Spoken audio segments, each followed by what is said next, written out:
My name is Nicholas Londinian, but you can call me Nick London, and I'm here tonight with my co-commentator, DJ Ants. That's right, Nick. I'm the resident internet wrestling expert. I'm 27 stone, I've never kissed a girl, and all wrestlers that are any good come from Japan. I've also noticed you wear big, thick glasses.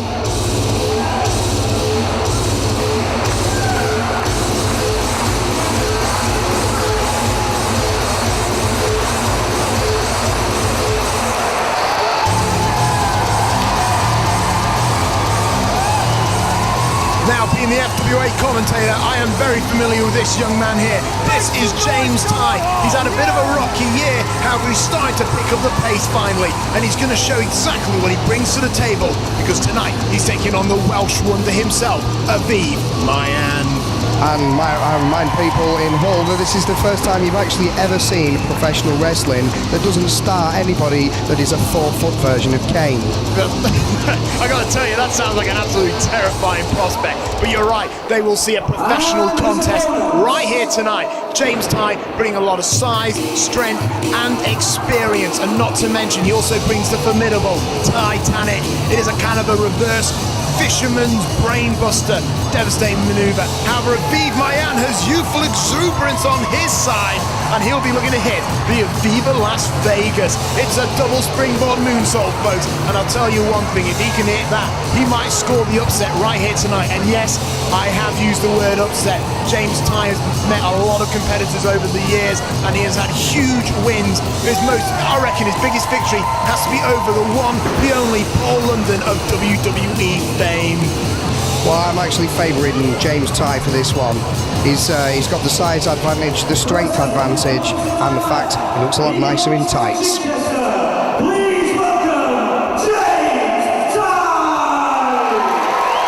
Boy, even the announcer is pumped for this contest. He's a strangely alluring young man. Please don't say that.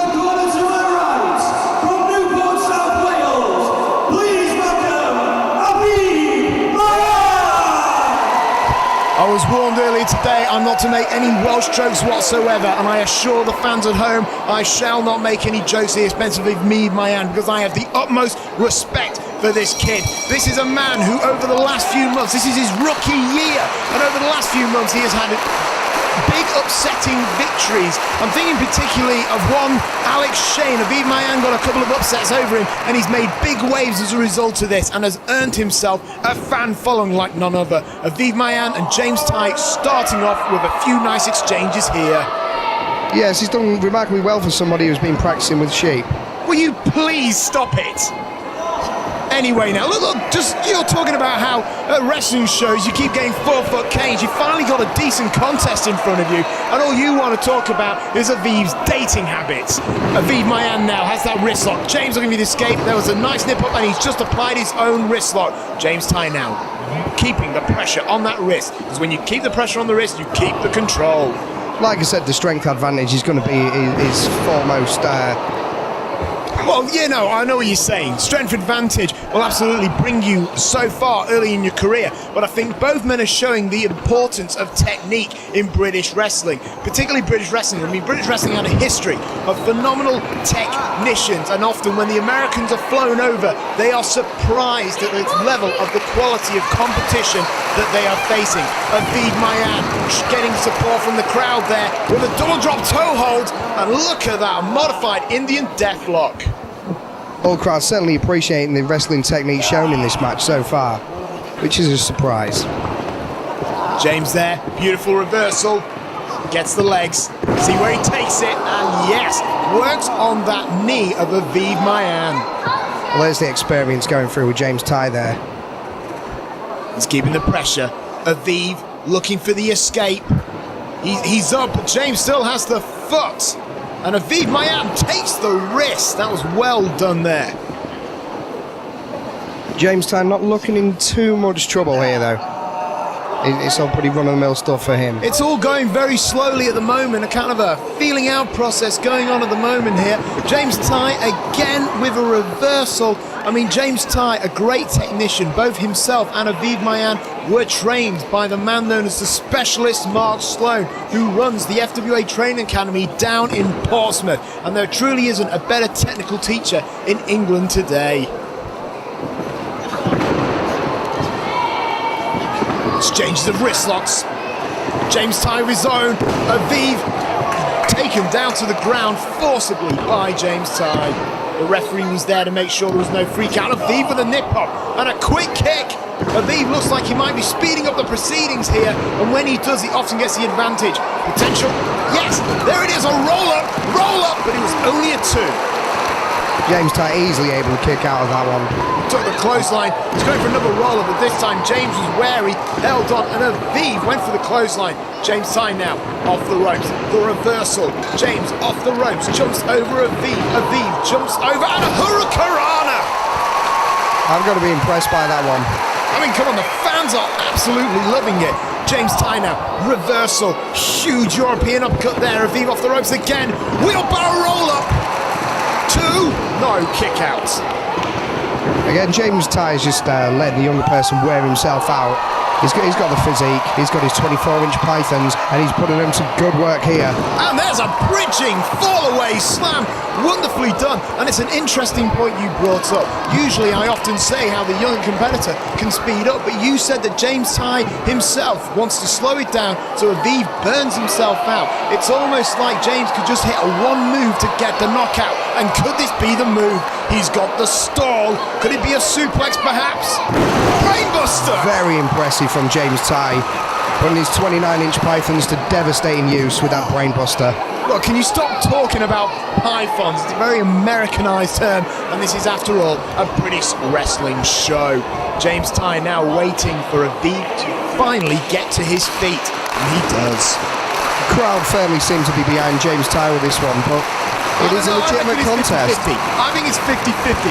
I mean, the fans want both men to win. I mean, this is only the opening contest of this evening, and obviously these two men have got to set a standard for the rest of the night.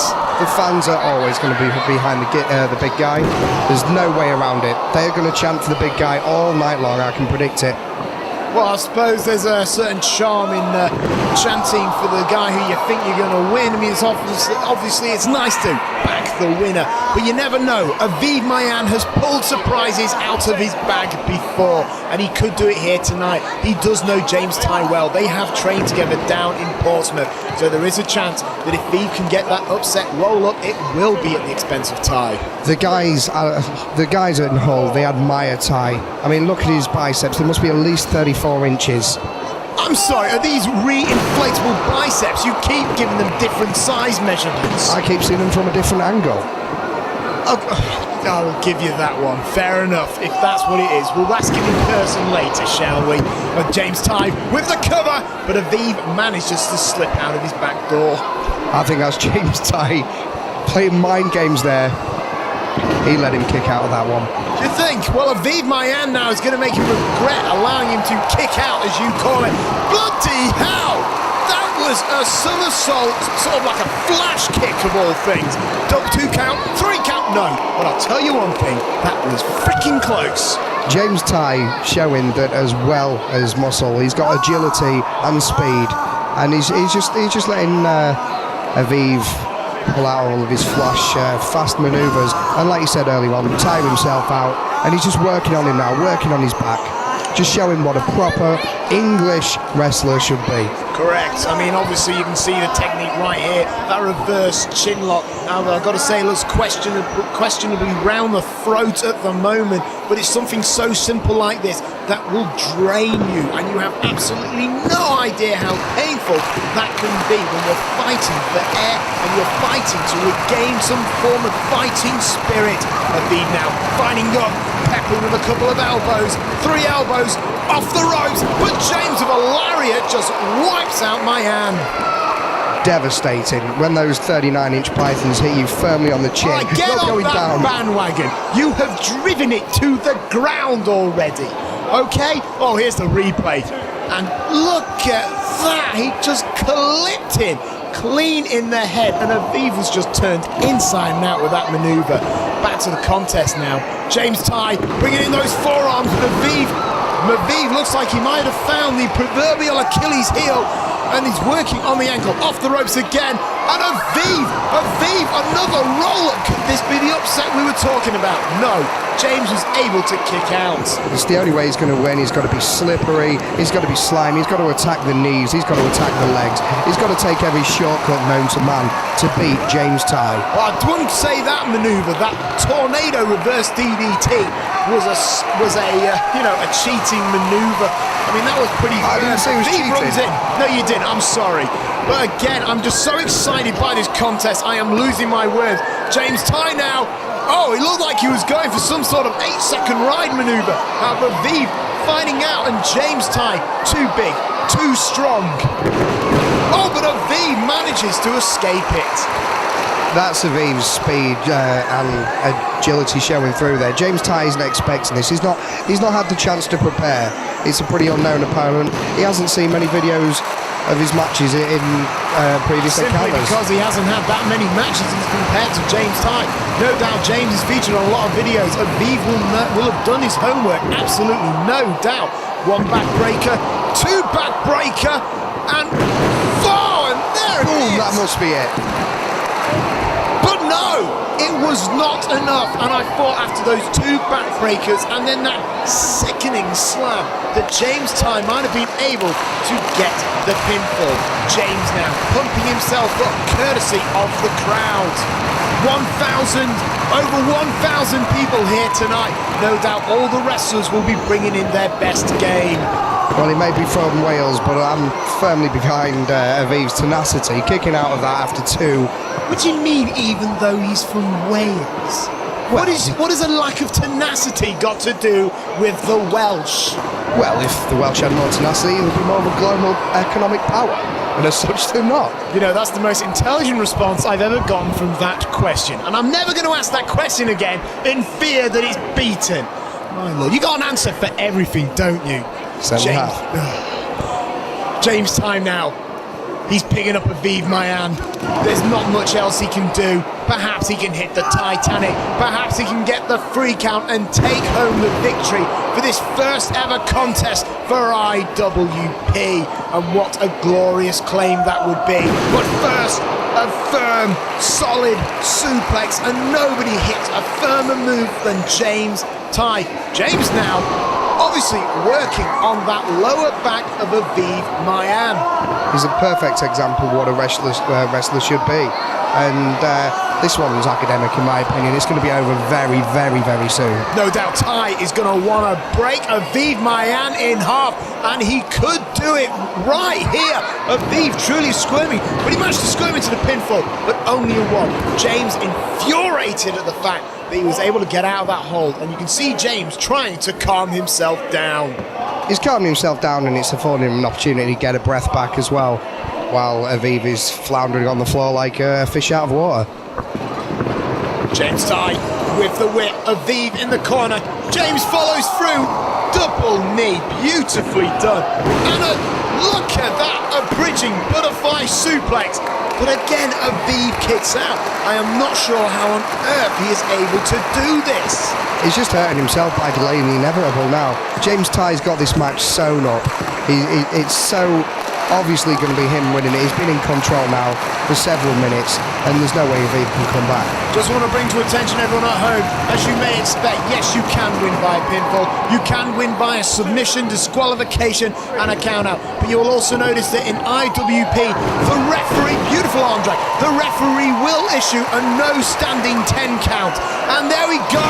Look at that, Vavavoom DDT. That's certainly troubled my boy James, but he's shaking off the... James, I don't want to seem rude, but there's nothing, you don't look alike for him to be your boy.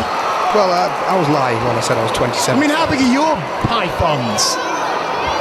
Yeah. Come on, get the tape measure out. I reckon 28 inches there, I think. I think you'll find they're 11 at best. James Tighe and Aviv Mayan battling on the outside. Both men are just wiped out at the moment. Who's going to get into the ring first? Because no doubt whoever can get in that ring first will have the advantage. No, let's get this straight. Are you including the bingo wings? Listen, I'm concentrating on the contest now, yeah? Okay, let's get back to the contest. We've had the bicep talk, all right? We've had the talk about James's arms and your arms, and now Aviv with the cover and the kick out there by Tighe. Tighe's going to keep kicking out. You can see that. Look at Aviv. He's looking a little bit tired now, though. Well, I'm not surprised both men have been wrestling for a fair few healthy minutes now. Yeah, he's carrying around that impressive physique. And Aviv Mayan, I suppose he's carrying around his Welsh tenacity as well. Anyway, Aviv Mayan climbing to the top rope. As we were saying, both men obviously quite tired at this point of the contest. I mean, this is when you start making mistakes, and this could be the mistake right now. And there's the Tighe fighter off the top rope. And let's see that again. It's a double underhook bomb off the top rope. Ladies and gentlemen, the Tighe fighter. And yes, I have got that one copyrighted. Good night, Aviv. James is your father. Both men are down. Obviously, that would have taken a lot out of the sternum of James Tighe. James struggling so desperately to get to his feet, and Aviv just about beat him up. And now, forearms aplenty, back and forth. And now, James Tighe is dominating with Euro uppercuts aplenty. He throws him out of the corner. Aviv slingshots over, pinfall, and that is it. That could be it because it's a tight bridge, but James with the escape. And now the match most certainly is getting frantic. The pinfalls are coming thick and fast here, ladies and gentlemen. Double clothesline. Both men wiped out. They went for the same thing at the same time, and they both paid the price. Aviv's gaining my respect now. It's obviously taken a lot out of both of them, and I reckon this match now is purely on who gets up first. The fans are behind both competitors here tonight. Who will get up? Obviously a victory here for both men would be very crucial in their careers. Aviv Mayan wants to make a name for himself. James Tighe, meanwhile, wants to keep out of that rut that he got himself in earlier this year. Aviv there, a forearm, another forearm, and James blocked it. He's got some sort of, I wouldn't know what to call it, but it ended up in a Urinagi suplex slam. The pinfall, but no, the referee decreed it. It was only a 2. Well, I've got to give Aviv that he kicked out at the last possible second there. I mean, he's kicked out of everything. Well, yes, he's taken everything that James has thrown at him, and he just keeps coming back for more. It looks like James might be setting him up for a high-risk maneuver off the top rope. We call it high risk because it's either hit or miss. James flies, and James hits the pond with no water in it. Big mistake there. Is Aviv going to capitalise? He's from Wales. Has he got the intelligence to do so? I'm sure he has. James Tighe, though, was able to get up. Aviv going for that pinfall. It's a good bloody hell. I've not seen that type of pinfall before. It was good, but it wasn't good enough to take out James Tighe for this contest. Aviv, you can see it. Look in his eyes. He is frustrated. He is desperate to get this win. And look at that beautifully executed suplex. But can Aviv Mayan follow up? James Tighe has been working on his lower back, and when you try throwing around the guy as well built as James Tighe, then you'll hurt yourself. Yeah, he's definitely putting a strain on every muscle in his body. And that was a high cross body. 2. No, James kicked out. I have seen Aviv get the victory like that before. I'm sorry to cut you off. Please continue with your point. That's no problem. I've forgotten what I was saying anyway. That's a good thing, ladies and gentlemen. Aviv now has James in the corner for once, and he is gonna remind him why you should not mess with Maayan. Maayan, however, the switch, the forearm. James going up there for another big move. Last time he was up there, he hit the Tighe fighter. What can he go for now? There's always a risk. Going upstairs, he could be making a big mistake here. Aviv is very good on the top. Oh, that was a Dragon Rana! Look at that. That was beautifully executed, and it got the win! Aviv Mayan's got the win! The 1-2-3 over James Tighe with a Dragon Rana out of nowhere!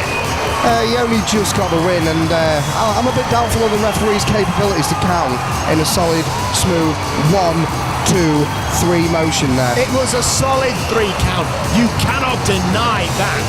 And I'm sorry to tell you this, but it looks like James Tighe's little losing rut is going to have to continue. But Aviv Mayan, one impressive statement he has made right here tonight in Hull, of all places. The next time he won't be so lucky.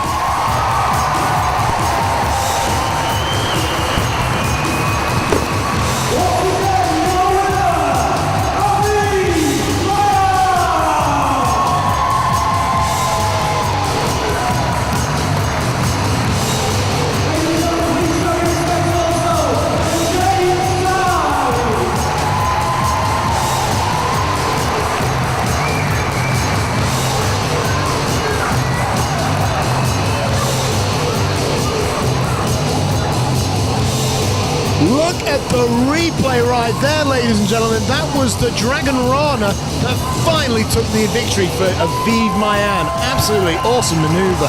But you got to tell you what, the next contest, they've got a hell of a match to follow up on. It's going to be a PWA training school exhibition contest. Now, it should be very interesting. PWA, a local training school in the Hull area. 2 of their boys are going to come out next and compete one-on-one. Yeah, I'm quite looking forward to see what they're going to put on for these locals in Hull.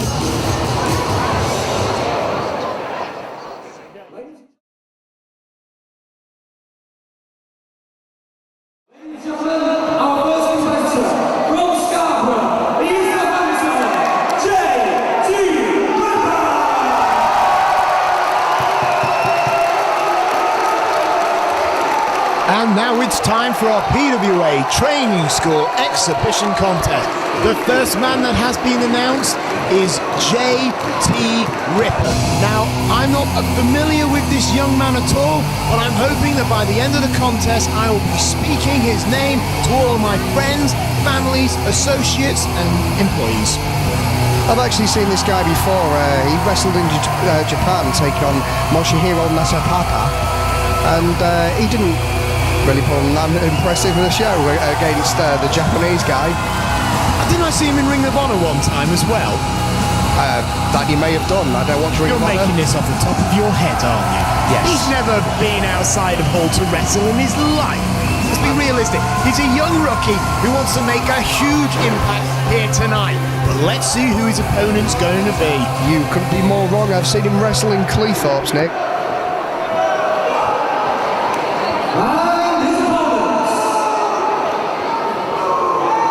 And coming out, no. Whoa, hang on a second. I know that music. And the words on the screen say Burchill. And there's Greg the Truth Lambert. What is he doing here? I mean, it's Burchill's music, but Greg the Truth Lambert doesn't have a contract with Burchill as a manager, or at least not that I'm perfectly aware of, but yet there is the man mounted. It's Burchill. Burchill has invaded Hull, but he's invaded Hull about 5 matches too soon. Burchill is scheduled to take on the Zebra Kid and Doug the Anarchist Williams right here tonight to crown the first ever IWP heavyweight champion.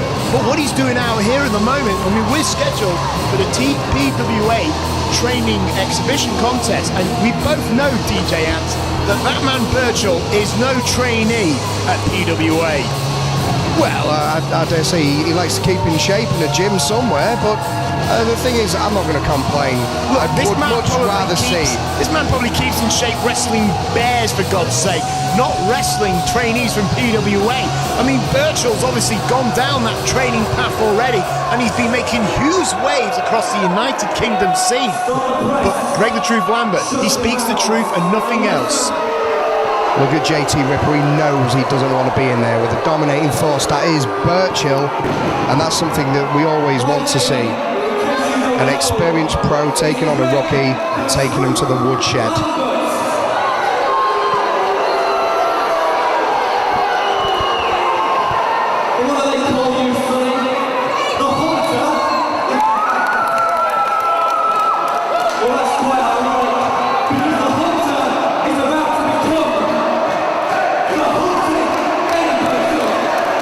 The wit of Greg the Truth Lambert shining through in Hull. Burchill with a clothesline. This completely This is completely unnecessary. Now, Burchill has been known for running out and destroying wrestlers, but this is so uncharismatic. I mean, I've not seen a Burchill like this. He is super aggressive, super nasty right here.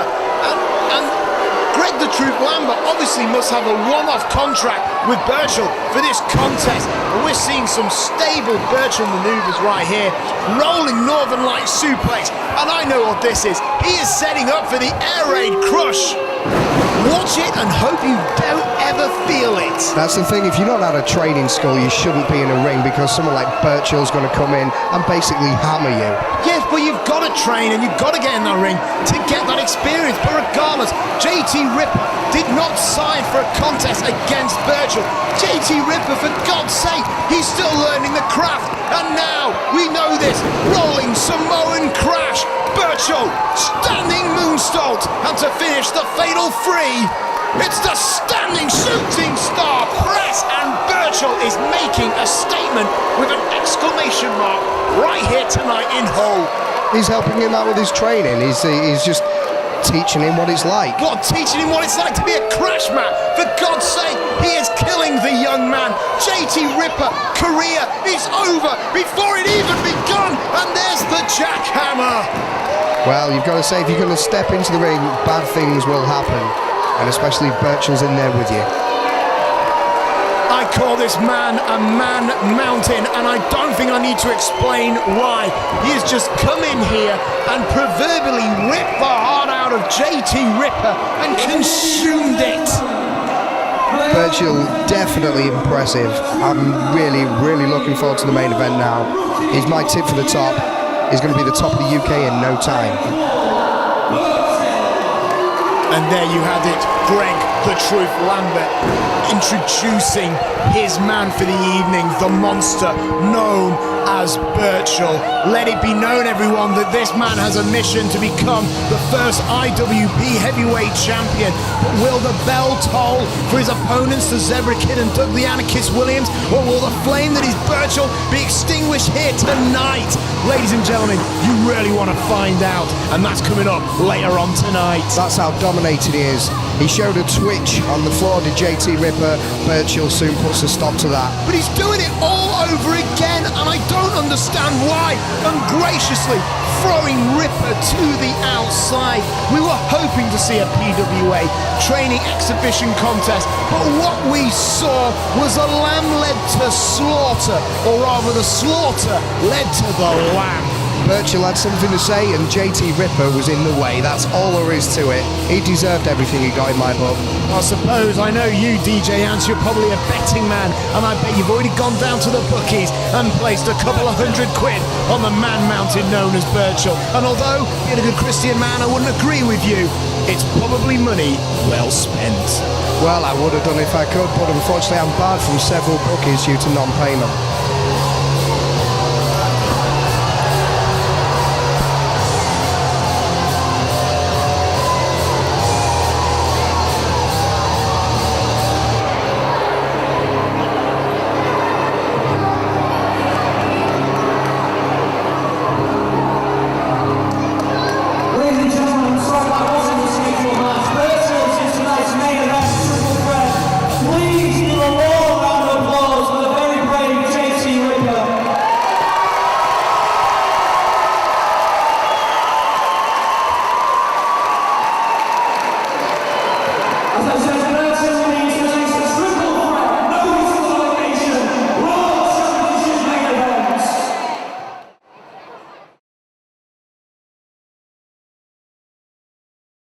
Here's the stocky ring announcer again. Quite an attractive man. In a rugged sort of way. I know who these people are. It's the UK Pitbulls. I've been looking forward to seeing this match. Dominated force on the UK scene, and nobody can deny it. Let me tell you something, you're absolutely right. Every time there's been a tag title on the line in the United Kingdom, these boys have won it, they bought the t-shirt, and they've probably eaten it as well. But look at the size of them. They're huge. They together, they are like a ton of humanity, and they're going to want to drop that ton of humanity on their opponents here tonight, and that being Spud and Jamie Idol. Well, it's all muscle. I've read their biography on the website, and between them, they've got less than 2% body fat. They certainly are dominating examples of human beings. You know what? I actually have these two boys on my MSN Messenger, and I'm going to tell them that you said that, because you're taking the mic. But let's be all realistic here. The incredible bulk you're looking at right now, all right, he looks like a huge guy, but he knows how to move that weight around the ring, and he will crush you like a tractor tire over a badger. Meanwhile, Big Daddy, he is a former champion powerlifter, okay? These men are athletes. You take the mic, but these two men know exactly what they're doing in the ring, and they're going to kill Spud and Jamie Idol. And honestly, I believe that is a fine shame. I'm a huge fan of Spud. I don't know Jamie Idol, but I'm hoping to be a fan of his by the end of the night. I'm a huge fan of the Pitbulls, and I wasn't taking the mic in the slightest. I've got to believe whatever I read on the internet, and I have read that on the internet. Yeah, because it's on the internet, it's got to be true. It is true. You wouldn't be allowed to put it if it wasn't.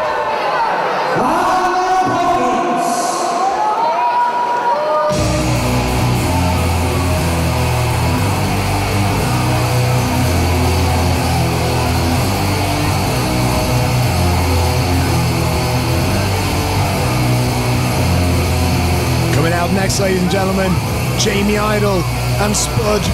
Now, Spud's a very intriguing athlete, I've got to tell you. He is actually, without doubt, the smallest wrestler in the United Kingdom. But I've got to tell you, I myself have actually been in the ring with that man, and quite frankly, he embarrassed me. Spud knows how to use what little weight he has. He's always the underdog. He's always fighting bigger opponents, and therefore, he knows what to do. He's a very talented guy. However, all the talent in the world will not save you from the UK Pitbulls, because they will take you in there and they will crush your very spirit, your soul, and your sternum along with it. Well, I think the Pitbulls have got quite a fight on the hands. I mean, it looks like a fairly even match competition tonight. They've got the Pink Power Ranger and Jamie Idol all the way from Hull, i.e. down the road, and they look like they could be in for a bit of a struggle in this match. You have got to be kidding me. I am sorry, but we've got in the ring the smallest competitor in the United Kingdom and two of the largest competitors in the United Kingdom. I mean, look at bulk! The combined weight of Idol and the Pink Power Ranger is probably the equivalent to half of one of the UK Pitbulls. So half of one of the UK Pitbulls, there's two of them, that makes one. This is a handicap match. Mathematics never was your strong point. I hope that never comes up in a GCSE question, or our future education is most definitely in trouble. I can't even spell GCSE. Look at the fan support for the Spud Wonder and his tag team partner, Jamie Idol.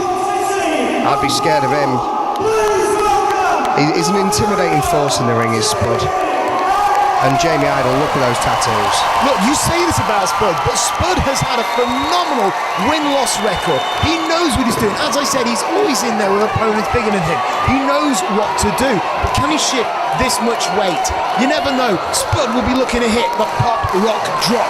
Meanwhile, Jamie Idol will be looking for the ticket puncher. And if either of those moves hit, okay, we're looking at a 1-2-3. But the Pitbulls may not even give him that opportunity.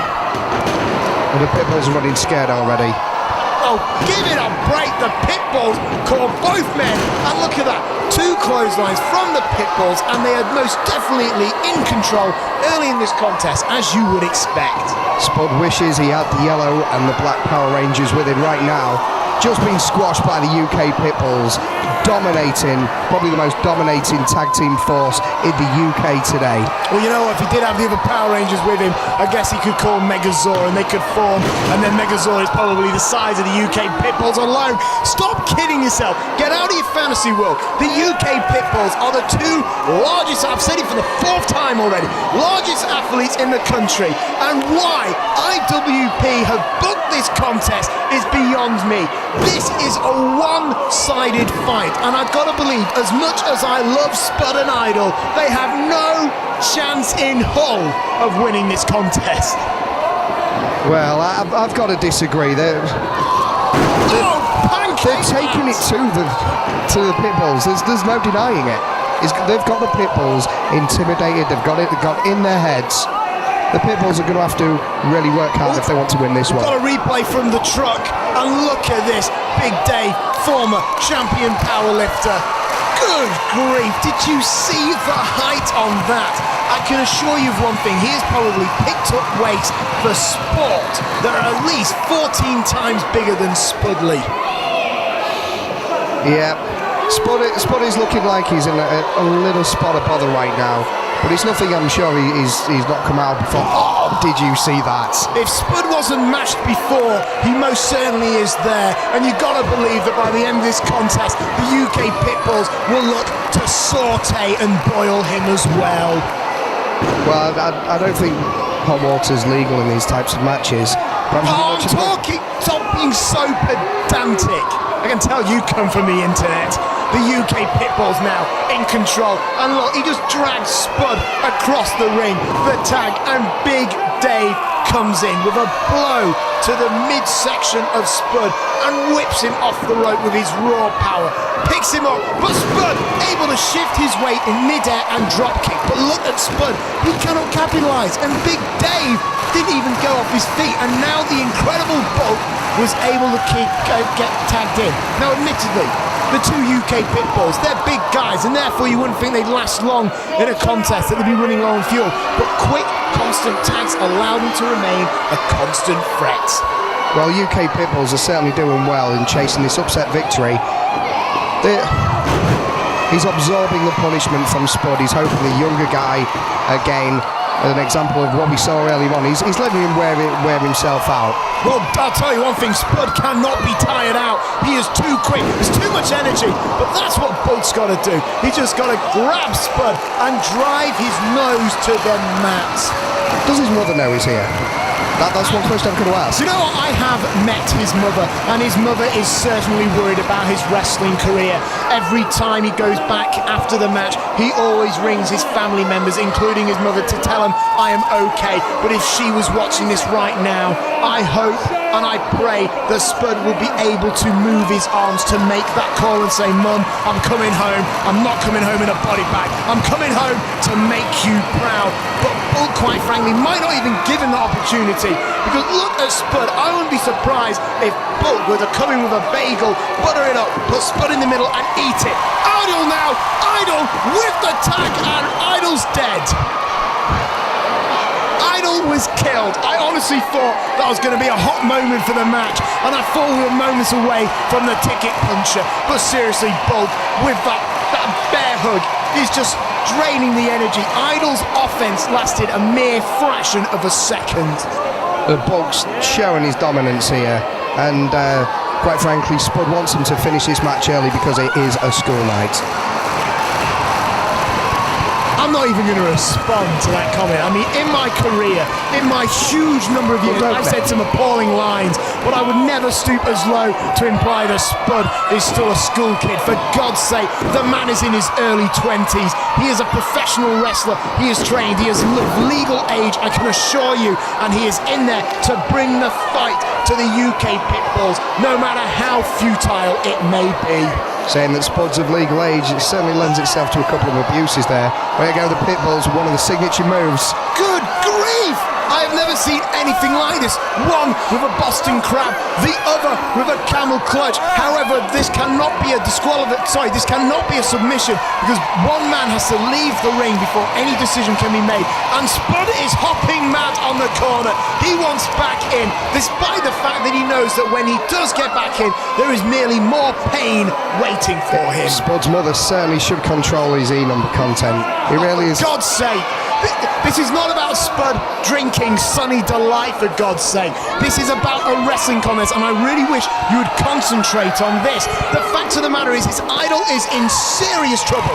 He is having the wind and the blood. It's just nothing is flowing anymore, and Idol is failing away. Even those elbows are looking weak, and Big Dave now threw him off the ropes. It looks like he ducks the clothesline, he kicks him in the midsection, and the ticket puncher!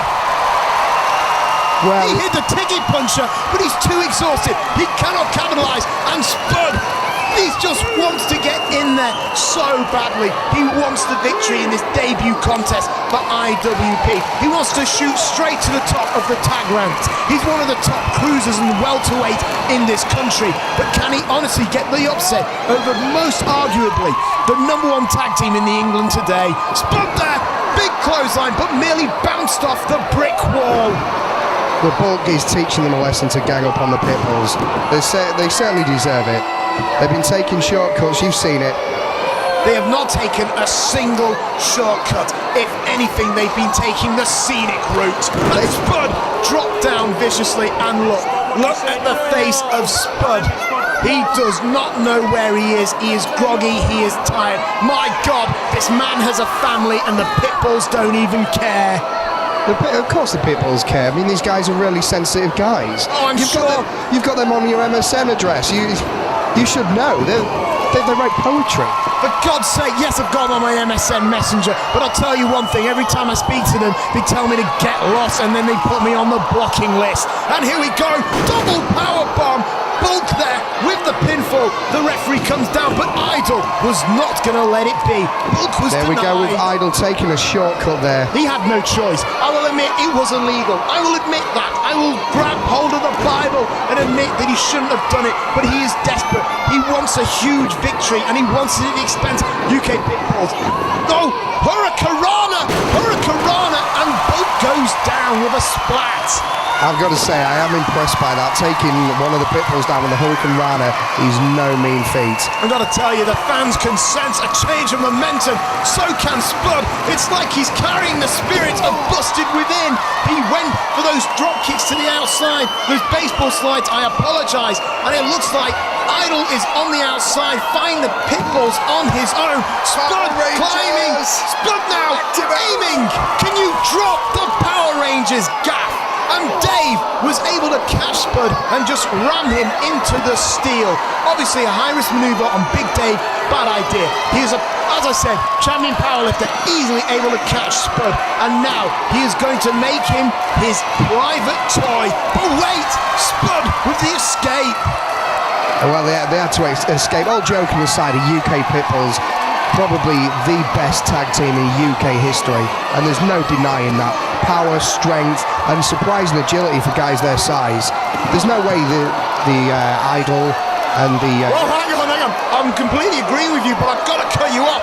Because Spud has climbed to the heavens. I have no idea. But Spud is suicidal. Spud will fly. Charlotte, I've never seen anything like that. Bloody hell and all that jazz. Spud just literally flew off the top of that balcony and he just wiped out his own tag team partner. We've got to get a replay. As you said, we've got to get a replay. Let's see if the trick's smart enough to actually bring one up. But at the moment, just look at the chaos. They sprawled all over the place. I mean, after all, Dave and Bulk, I mean, I don't think I've ever seen them off their feet this long in my life. And Idol now, this is a mistake, helping his own... Oh no, wait, he's going to get him to the ring, and I think they're going to go for the count out. But here's that replay. Why don't you talk us through it, DJ? Well, just look at the guy. I mean, it's incredible. I haven't seen anything like this in the UK before. All that way down, and even though it doesn't look the same amount of distance as it would from up there, that takes lots of guts, especially when you've got the UK Pitbulls waiting for you at the bottom.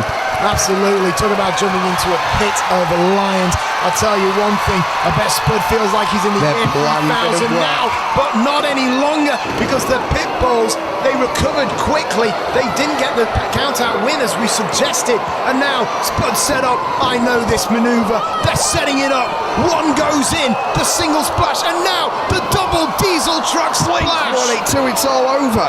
And Idol is dead. He has just had his last ticket punched, excuse the pun, and Spud was dropped unceremoniously on top of his fallen comrade, the leg drop, and that is it. That is the maneuver that has helped them win so many titles. I'm sorry, I'm not even going to count, because it's over. It definitely is. The UK Pitbulls, dominating force, wouldn't want to wrestle them, but sure would love to give them a hug. You'd want to give those boys a hug. I don't even think you can get your arms around them. Look at the rise. Look at the rise there. Gentle giants. As soon as they get out of that ring. For God's sake, they're Pitbulls. They are two nasty individuals. The incredible Bulk, big Dave, they literally gave it It's here. so nasty and inhumane. Like the Keep UK putting me on their Pitbulls. blocking list on MSN. Look, all I'm saying is they brought their own private dinner bowls, okay? One said Bulk, and Bulk sprinkled up Spud, put it in that bowl and ate it. The other one said Big Dave. Dave put Idol in that bowl and ate him too. All right, again, I'm talking proverbially. Don't get pedantic. What I'm saying is this. The UK Pitbulls dominated, and they're showing why they are, without doubt, the #1 tag team from the UK They scene. certainly took Jamie Idol and Spud bowling for soup tonight. Look at that. That's just scary. When you've got the leg of Bulk dropped across the back of your head, and also, I mean, that's sickening. I pray that I'm never on the end of that anytime. And the referee, Mike White, he knew it was over himself, and he counted a solid 3 count. Brave effort from Spud, brave effort from Jamie Idol, and I'm sure that these two men, despite the defeat, will still have a promising career in IWP and the United Kingdom in general. Let's hope they don't run into the Pitbulls anytime soon.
Youngie, the ring announcer there.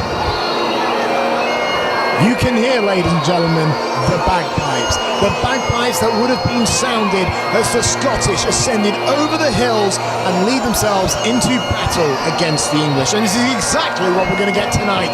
It is Scotland versus England in a 6-man tag.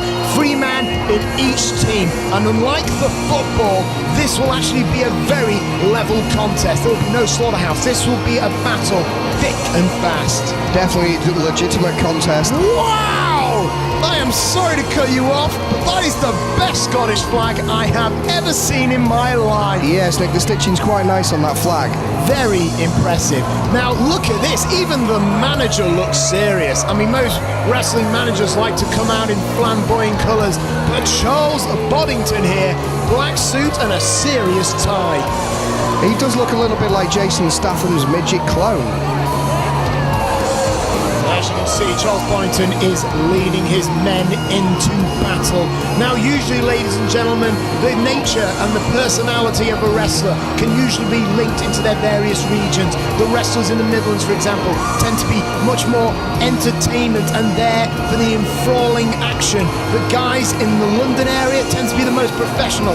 However, I'll tell you this, DJ Ants, the Scottish take their wrestling very seriously. Yeah, that's probably because they've got dim memories of Hadrian's Wall in the back of their mind. They really don't like the English. Listen, this has nothing to do with Hadrian's Wall, and again, we see the beautiful Scottish flag there. There's nothing to do with Hadrian's Wall, okay? This is to do with a sporting contest. Now, I understand that both teams met in the back beforehand. There was a shake of a hand, because I assure you one thing. At the end of this contest, whoever wins, there will be no shaking of the hand. Yes, but after the handshake, they've had a couple of cans of special brew, and they're raring to go. Look, just because you're an alcoholic doesn't imply that the Scottish are alcoholics as well. Okay? Now, Team Scotland are here. They obviously want a big victory here tonight. Their team captain, the veteran, Spinner McKenzie, also the Highlander, Colin McKay, and also Drew Galloway. I resent being called an alcoholic. I'm not an alcoholic, I'm just on a 13th step. Shut up and listen! I just skipped the first 12. It's going to be a battle. It's going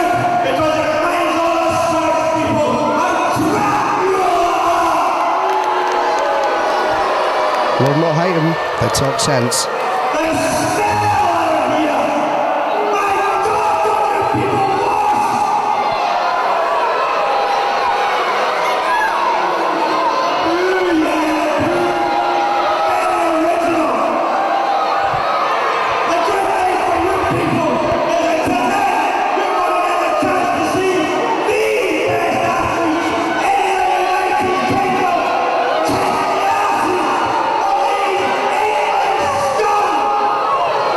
See, I told you they took their wrestling very serious. They are bringing the fight here to England, and they're bringing some roaring words.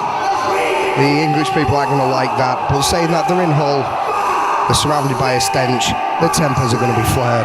Ladies and gentlemen, I want to apologise for this outburst. Obviously, this is a very angry young man.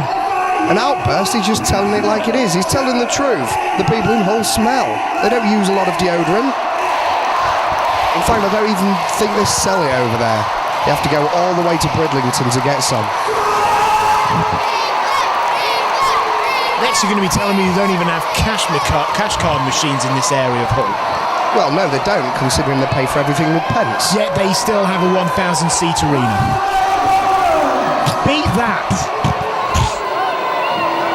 Shut up. Okay, now we're waiting for the arrival of Team England. They're going to be led into battle by Stevie Knight, the shining light, and he's also coming to the ring with Midland's madman Jack Storm, as well as probably the most underrated worker in the United Kingdom today in Kevin O'Neill. He certainly does look like a madman.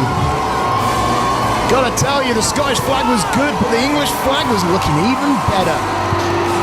Jack Storm, you can see down there in the red, is pumped to be here. Kevin O'Neill also filled with patriotic pride. And Stevie Knight, a man who returned from retirement early last year, is here because he wants to be near his friends and family and gain that huge win at the expense of an entire country.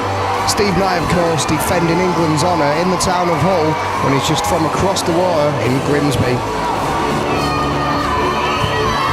Is there even any water between Grimsby and Hull? Yes, it's called the River Humber. I didn't know that. I'm not from this area. I'm from London. It shows.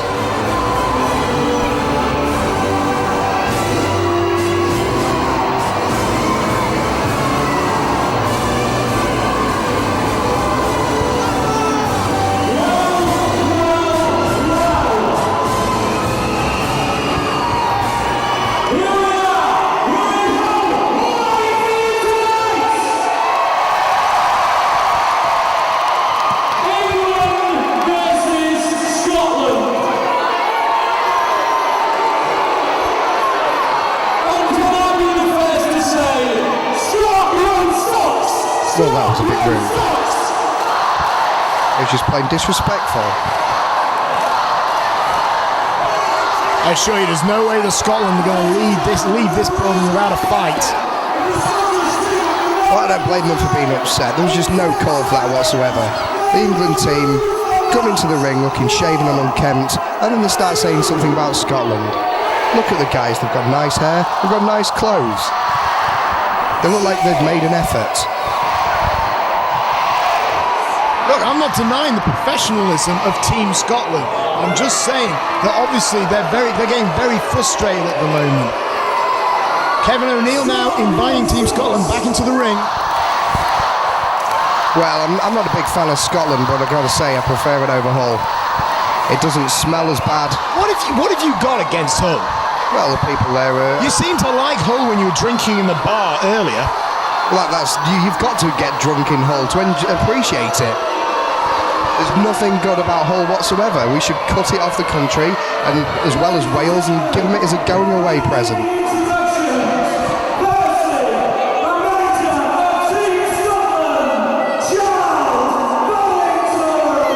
The first thing with Tighe leading the troops into battle for Team Scotland, and I've got everything for patriotic pride, but I'm not very appreciative of the fact that he just stepped on my flag and wiped it across the floor. They're in Hull, they're going to be angry. The first thing the teacher at schools in Hull is move.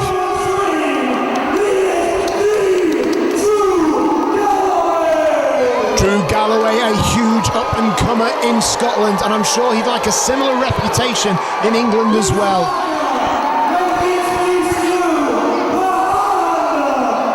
It's certainly going to be a hard-fought battle, this one. The Scottish people don't take kindly when you say that their country sucks. Now, I've got to tell you, this man you're looking at right now, he is no doubt the enforcer of Team Scotland. We've got the veteran, we've got the young gun, and we've also got the enforcer. This is going to be a phenomenal contest, no doubt.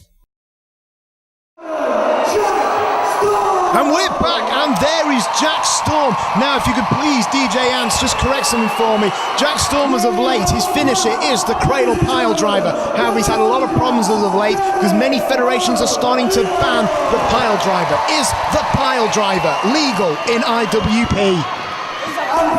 Yes, of course it's legal. That's because the IWP wrestlers are all trained professionals. It's something that the people that go to watch know they're not supposed to imitate, and they can perform it without serious injury. We would obviously like to remind everyone that all the competitors of IWP are trained athletes, and their moves and their style should not be imitated at home. Not a second that motion.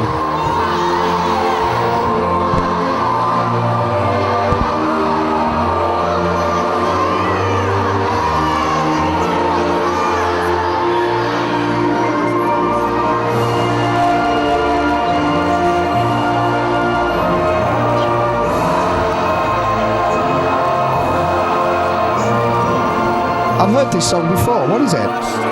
Shh. Just tell me, don't you? We're taking a photograph. What a lovely moment for England itself. That our own music was played to these 1,000 plus fans, and it was truly a touching moment. And hopefully the fans will return the favour for Team Scotland. Well, I believe that was year 3000 by Buster, the pride of the UK. Just put your hand on your chest and come on.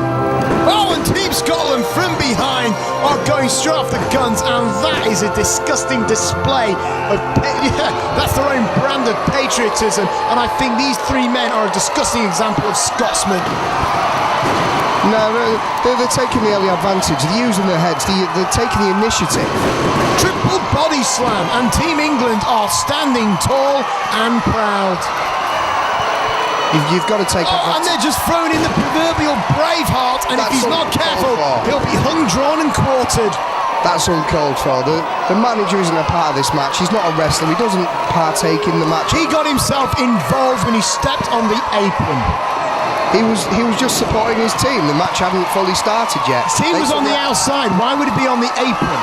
I don't know. I didn't see that part. A managerial license allows you to be at ringside, not on the ring itself. The minute you touch it, you are threatening the wrestlers in there, and therefore, in my view, a wrestler has a right to remove your head and kick it across hole. Though I obviously would not advise that, DJ Ants. Well, I've got to disagree with you there. The manager is there to cheer his team on, and he needs to be at their side at all times. And if that means being on the apron, shouting, cheering them on, then that's what he's got to do. It's just England's unfortunate problem that they don't have a manager with them. Obviously, Team Scotland here now recouping. They obviously got to think of a strategy if they want to run in there. They can't just run in there, because Team England, oh, for Pete's sake. Well, it's nice to know that they're on top of their hygiene. Well, they've got to make an impression on these Hull folks. They're showing them how to wipe and showing them how to blow their noses properly. The amount of snotty-nosed kids that smell quite badly, it's untrue in Hull. You know, you're a Hullophobic. You are a Hullophobic. You are terrified. I'm not scared of Hull, I just don't like the place. Look, all I know is the only time you can be around in Hull is when you're drunk. Now, personally, I think that shows a weakness on your part, as it does to the people of Hull. It's no weakness. I love being sober in Hull. I think it's great, quite frankly, because I can see a great wrestling show. Can you only watch wrestling in Hull if you're drunk? Is this what you're saying? Yes, you have to be drunk to appreciate Hull. I advise you to go see a psychiatrist. You have deep personal issues. They have cheap drinks in Hull just to numb the mind-numbing pain of existence that comes from living there. It's about 50p a pint or something. Is it really 50p a pint? I believe so, yes. That's interesting. Anyway, back to the contest. Stevie Knight now trying to get the fans behind him, and it's going to be pretty easy considering they are representing their patriotic pride. They're representing England here tonight. Jack Storm's going to start off the contest.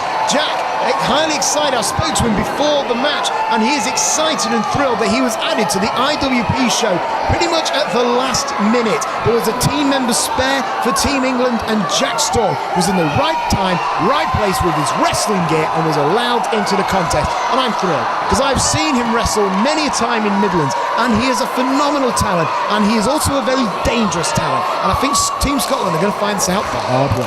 Yes, it's a big opportunity for him to fill in the shoes of somebody who ran away scared from the superior team that is Team Scotland. Now, come on, I'm assure you that that wasn't the case. I'd imagine it'd be more likely to be travel problems. You can understand that the train service in England does get a bit dodgy at times. And I'm sorry to sound funny in that, but it's true. Jack Storm now, tight wrist lock with the hammerlock, and the two young hot guns in England and Scotland respectively are pulling on a clinic here. They took him down, and wait, Jack Storm with a run around catches him in the midsection, off the ropes. Drew Galloway now takes Jack Storm down off the ropes again, and this is moving fast. It'll be interesting to see who can get the advantage. The chop was ducked, the launch off the ropes, the rebound, and Jack Storm with a head scissors takes down the Scottish newcomer. Definitely an impressive array of moves from Jack Storm. But wait, he's attacking people that weren't in the ring. No. Team Scotland They weren't the legal man. the ring. Yeah, they weren't the legal men, but they made themselves a victim. And now Drew Galloway tripped through the asking ropes. for a timeout. And I assure you that there is no timeout in this contest. If there's no timeouts in these contests, there should be. We need to change the rules of UK wrestling. We need timeouts. Well, why don't you write to the promoter of IWP and request it? There are ways of going about this. I am sick and tired of hearing you whinge and whine because your favourite little boys from Scotland I can't write. Arthur, you will be the death of me. Listen, just because your boys from Scotland have been out-wrestled, out-manoeuvred, and quite frankly out-clinicked in this contest by a young whippersnapper. Now let's see how they handle a veteran in Stevie Knight. Well, he's from Hull's twin town of Grimsby, and so he tagged somebody else back in. Look, obviously Team Scotland wanted Jack Storm, and I'll admit maybe that was not wise, but... Oh wait, hang on a second, Stevie Knight wants back in again, and there he is. Team Scotland now playing a mind game. Obviously they have got a strategy here. They want their own respective men to go in against respective people from Team England. It's a mind game they're playing with the English. It's showing that these... It's a mind game, you're right, and it is working, DJ. It is working. It's taking them off the game. They're getting frustrated. They want some action. Well, obviously, Jack Jack Storm picked up a hell of a momentum, and now Stevie Knight has had to drag a member of Team Scotland into this to finally get the match going. A full-on fist there by Stevie Knight. I'm surprised the referee cheap shots on the side. And all three members of Team England now are dominating the Scots. Is that how the English want to represent themselves? By cheating, by hitting people from the sidelines? Well, what's good for the goose is good for the gander. Team Scotland came in here Solidarity. using dirty tactics, and now Team England, if they want any chance to come out of here 1-0, so to speak, they're going to have to resort to similar measures. Jack Storm now again outmanoeuvring the Scotsman. Tight headlock there, and let's see if he can keep down the Highlander. It's funny, he doesn't look anything like Christopher Lambert. Well, not all Highlanders look like, whatever. I'm not even going to go into this. Kevin O'Neill now in the ring, double axe handle up into the ribs of the Highlander. Tie wrist lock there. O'Neill keeping on the pressure. Another wrist lock. He's really, these are the basics that Kevin O'Neill has made him such a success in wrestling. However, the Scotsman was able to get to the bottom rope. Yeah, the Highlander using his veteran experiences. He knows where he is in the ring. He knows his way round the squared circle. I'm sure, Highlander Colin McKay knows exactly what he's doing in there. But Kevin O'Neill at the moment seems to be beating him to the punch at this point in time. And Kevin O'Neill now, a man who had very brief stints in some companies but finally made it big in FCW, is finally racking up those victories. And as I mentioned, I believe him to be very underrated, and that is why, because he knows what he's doing in there and he is applying that knowledge. And the member of Team Scotland did try and sneak in, but the referee, Mike White, a veteran referee, saw the dirty shenanigans that were going on from your boys. Instantly, folks, Nick is using a technique known worldwide even, on the internet as marking for Team England. He's a mark for Team England. And you know what? I am proud of being a mark because I am English, you tit. I come here to... Mark is an insult.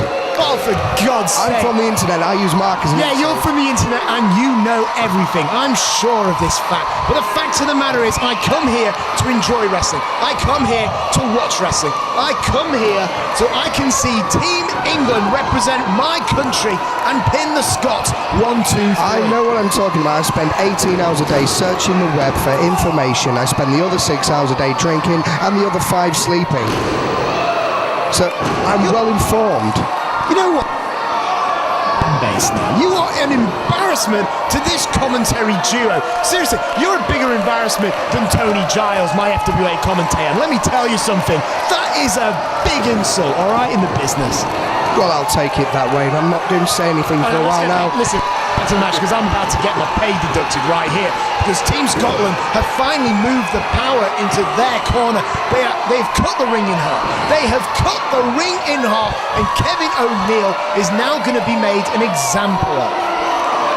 Yeah, Team Scotland is back and forth this competition. It really is equal. It was not back and forth. England was dominating, and it is only now that Scotland has got the advantage. All right, if you're gonna call a match, call it as it is. Kevin O'Neill with the reversal follows through, and there it is, a nice splash in the corner, and he tags in Knight. Can Knight bring home this match using the Knight driver? We'll see. Definitely the momentum switching back and forth from Scotland to England. It has been all match long. It's been so equal. It has not at all been a seesaw matchup. Quite frankly, the only time Team Scotland were able to get the advantage was when they had to cheat to get it. And Stevie Knight will put the wrist lock on this young competitor, Drew Galloway, and he is going to keep the pressure on, switching from the headlock to the wrist lock again, keeping the pressure on, and he tags in Jack Storm. My apologies, Nick, you certainly are right. Team England are dominating. I was looking at the wrong screen. Well, they certainly are dominating now. And wait a minute, it looked like it was a tilt world attempt. However, it wasn't meant to be. Jack Storm whips off, but there was the reversal. And there we go again. And look at that backbreaker. Tilt-a-whirl backbreaker. And now you can say it. Now you can say that Team Scotland have the advantage. So go on, say it. Team Scotland appear to have the advantage now. I hope that got you aroused. You are going to be the death of me by the end of this evening. And look at that pinning combination there by Drew Galloway. And I'm a little surprised he didn't get the pinfall. Because I'll tell you one thing, after that tilt-whirl backbreaker, I honestly thought that Jack Storm was starting to digest his vertebrae.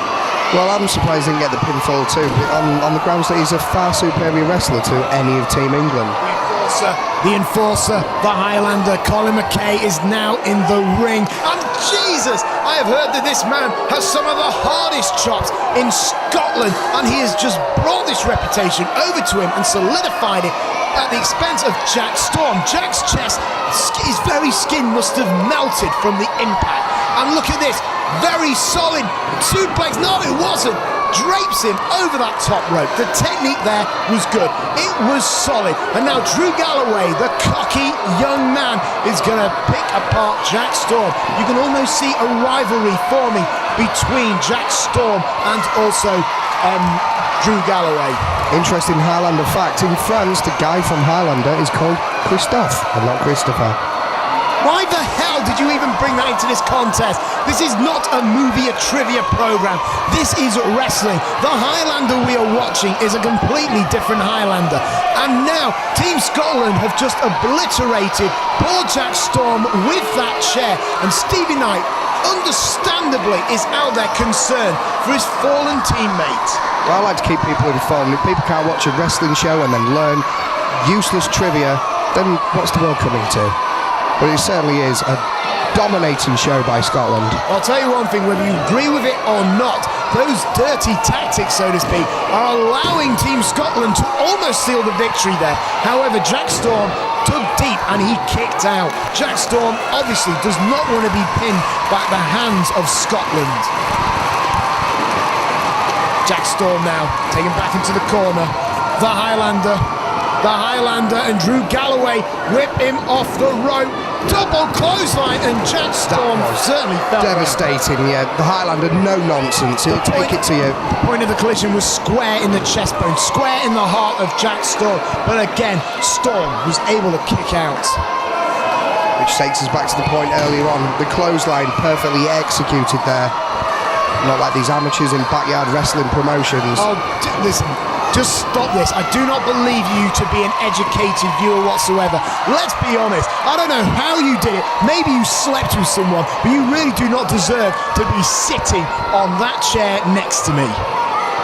And now the Highlander tags in Drew Galloway, and it looks like he could be going for some sort of doomsday device. But no, oh, beautifully done there. Using his body as a weapon, Scotland again dominated the match. One member just dropped backwards, the other hitting a frog splash off that top rope. It was a 1-2 combination that allowed them. Oh, and miss is academic. This is academic. Jack Storm cannot defend himself against this Boston Crab. And then we get England cheating again, entering the ring when the referee's back's turned. They're doing that, you wally, because Team Scotland are cheating, and I'll give them credit. They are doing it behind the ref's back. It is very impressive cheating, very innovative cheating, and I can appreciate that. But I can still feel angry at the fact that Team Scotland are effectively raping and pillaging our village in the form of Team England. Team England are storming the ring and giving them an opportunity to take an advantage. They're the ones perpetrating the crime, not Scotland. Listen, when you're in there and you've got the adrenaline pumping, you don't think straight and you will make these mistakes. Kevin O'Neill there just beside himself with anger, desperate to get into the ring, and Team Scotland are now sucking the carcass dry. As an internet wrestling expert, I know that I am an actually better wrestler than everybody in this promotion. You have a death wish. I would love you to go into Team Scotland's locker room and actually say that, because quite frankly, they would probably turn you into a freeway speed roast. They take my advice and take it on board like the professionals that they are, unlike Team England, who arrogantly think that they are the better team when it's quite obvious. Well, you know what? They could still prove themselves to be the better team. Jack Storm is determined to prove he is the better team. He is trying to reach the tag. He tags in Kevin O'Neill, but because of Team Scotland's tactics, that was neat. The tag was not seen, and the referee cannot allow it. And Mike White is explaining this. And the longer he explains this to them, the more punishment can be done to Jack Storm. Scotland showing how proud they are by getting the flag out and showing the crowd it, and also showing it. Choking the life out of him. Just admit that they're cheating. They're reminding him what country they're from. They are showing him their flag. Drew Galloway, come on, call it. They're cheating. Just say that they're cheating. You said earlier on it was a nice flag. They wanted him to see it. Yes, I was saying it was a nice flag because there was a nice bit of Totty carrying it. Can't you read between the lines? Can't you read between the lines? Are you so blind that you honestly believe that Team Scotland is the better team? Look at them. The only way they are now making Jack Storm their little chew toy is because they've been cheating. But Jack Storm swings through that attempted double clothesline, and finally the tag, and both Knight and O'Neill are in. Clothesline there from O'Neill. The body slam by Knight. Body slam from O'Neill. This is getting fast and furious. That was what's known as a hot tag in the business. Steve was Knight. hot. All right, yeah, whatever. It was a hot tag. They've run it. It was a hot moment in the match. And now Team England are on form. They are on fire. And Stevie Knight again, another slam. O'Neill fighting on the outside. The body slam was not enough to get the pinfall for Knight. And Knight obviously must be wondering if it's time for the Knight driver. Suplex set up here. Beautifully executed. The son of Grimsby executed that beautiful suplex. And Jack Storm now back in the ring, off the ropes. Galloway flips him over, off the ropes again. He ducks the clothesline off the ropes, and look at that. It was a side leg lariat, and it just wiped out Jack Storm. Now, why couldn't Drew Galloway use his natural ability to get the advantage earlier in this contest, instead of depending on the two dolts that he has for tag team partners? How can you say the Scotland tag team partners are dolts? You've seen professional wrestling techniques used by all three members of Team Scotland. The dive from Galloway, and Storm was not expecting that. Storm inadvertently gave Galloway the momentum to do that suicidal dive. And let's check out the replay. Look at that, and Jack Storm didn't know what on earth was happening. Perfectly executed. He's definitely somebody to watch out for in the future, this Drew. Well, Jack Storm was preparing for his own dive, but the manager... He tripped over. Yeah, no, the manager tripped him up. I didn't see that. Right place, and the ref didn't see it. Listen, just admit that it was a cheating, all right? I can accept that. What I would if I saw it. Is the fact that you come in here and insult my intelligence, and Storm now, with his own dive, finally to wipe out not only the remaining two members of Team Scotland, but also the manager. I'm sorry, Nick, if you think I'm insulting your intelligence. I don't mean that to be the case. I'm insulting the school that taught you. Look at down driver, the Tighe pinfall, and Knight gets it for Team England.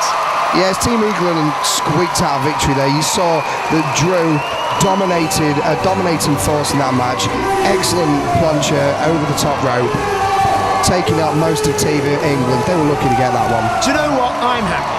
Because I'm happy because I saw a great match. The fans are happy because despite what you think, Hull is a part of England and England have won it for the people. And I'm also happy because you're upset and you're frustrated because despite all the cheating that was going on, Team Scotland were not able to get the job. You're happy because you are a mark for Team England. You know what? I am a mark, and you know what? I'd much rather be a mark and be over-analytical like your sad self. I mean, come on, buddy. At least I've got a girlfriend. I'm just between girlfriends right now. And what, a Macintosh and a PC? Well, don't tell me. Okay, let's look at this again. Look at that sit-down driver. Beautifully executed there. I mean, Stevie Knight knew exactly what he was doing. The position was right there. Tight pinfall. Mike White with 3. And there you go. Joking aside, I've got to agree with you. Stevie Knight is an excellent wrestler. I asked him earlier what it's like coming from Grimsby. He said he smells of fish, but it's better than Middlesbrough. And on that brawling note, we're going to leave this contest, and we've still got a lot to come forward in this event. Don't forget the main event. Zebra Kid, Burchill, Doug the Anarchist Williams to crown the first IWP heavyweight champion. We've also got Alex Shane coming down, and, you know, we've still got a lot more to go. I mean, what are you most looking forward to? Burchill, definitely. Burchill's a dominating force in the UK wrestling industry.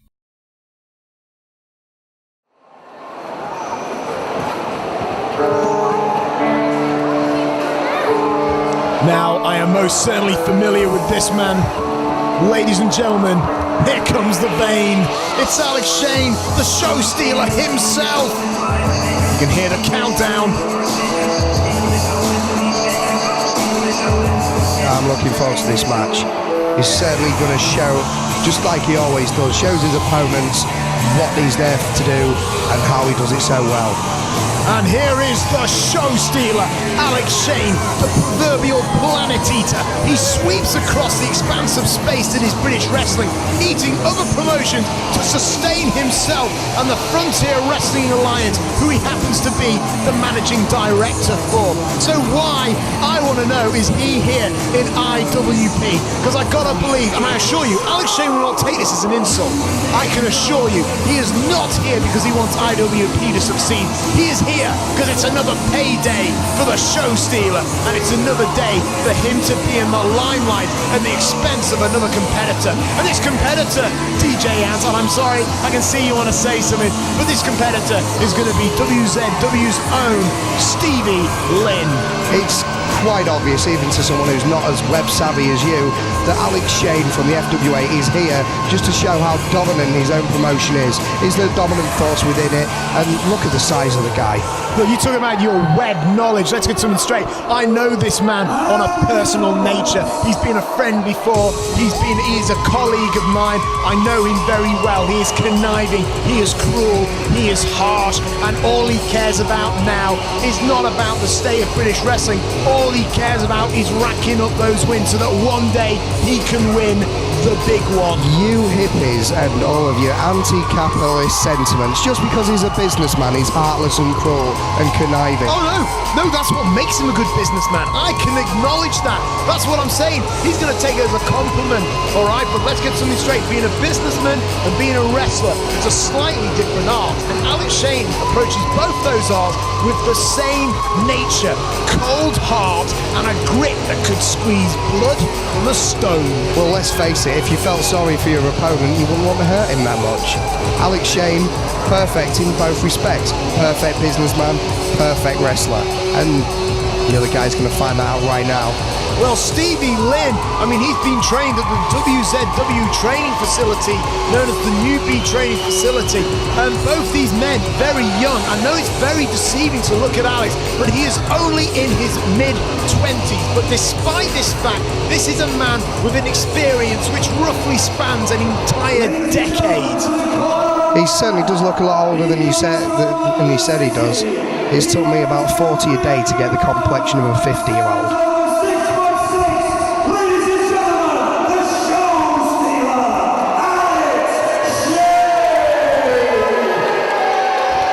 Certainly got the weight, height, reach and strength advantage over his opponent.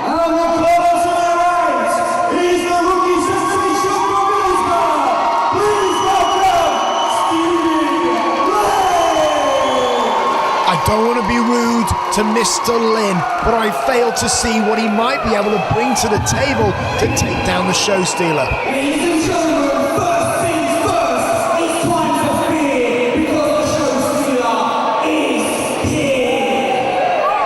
That rhymes.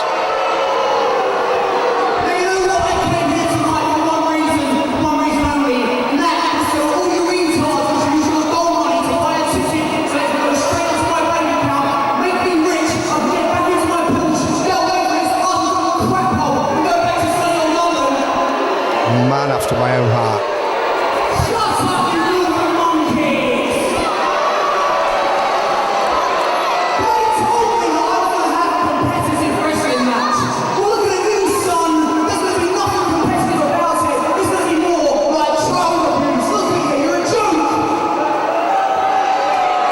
Love him or hate him, he's got a point.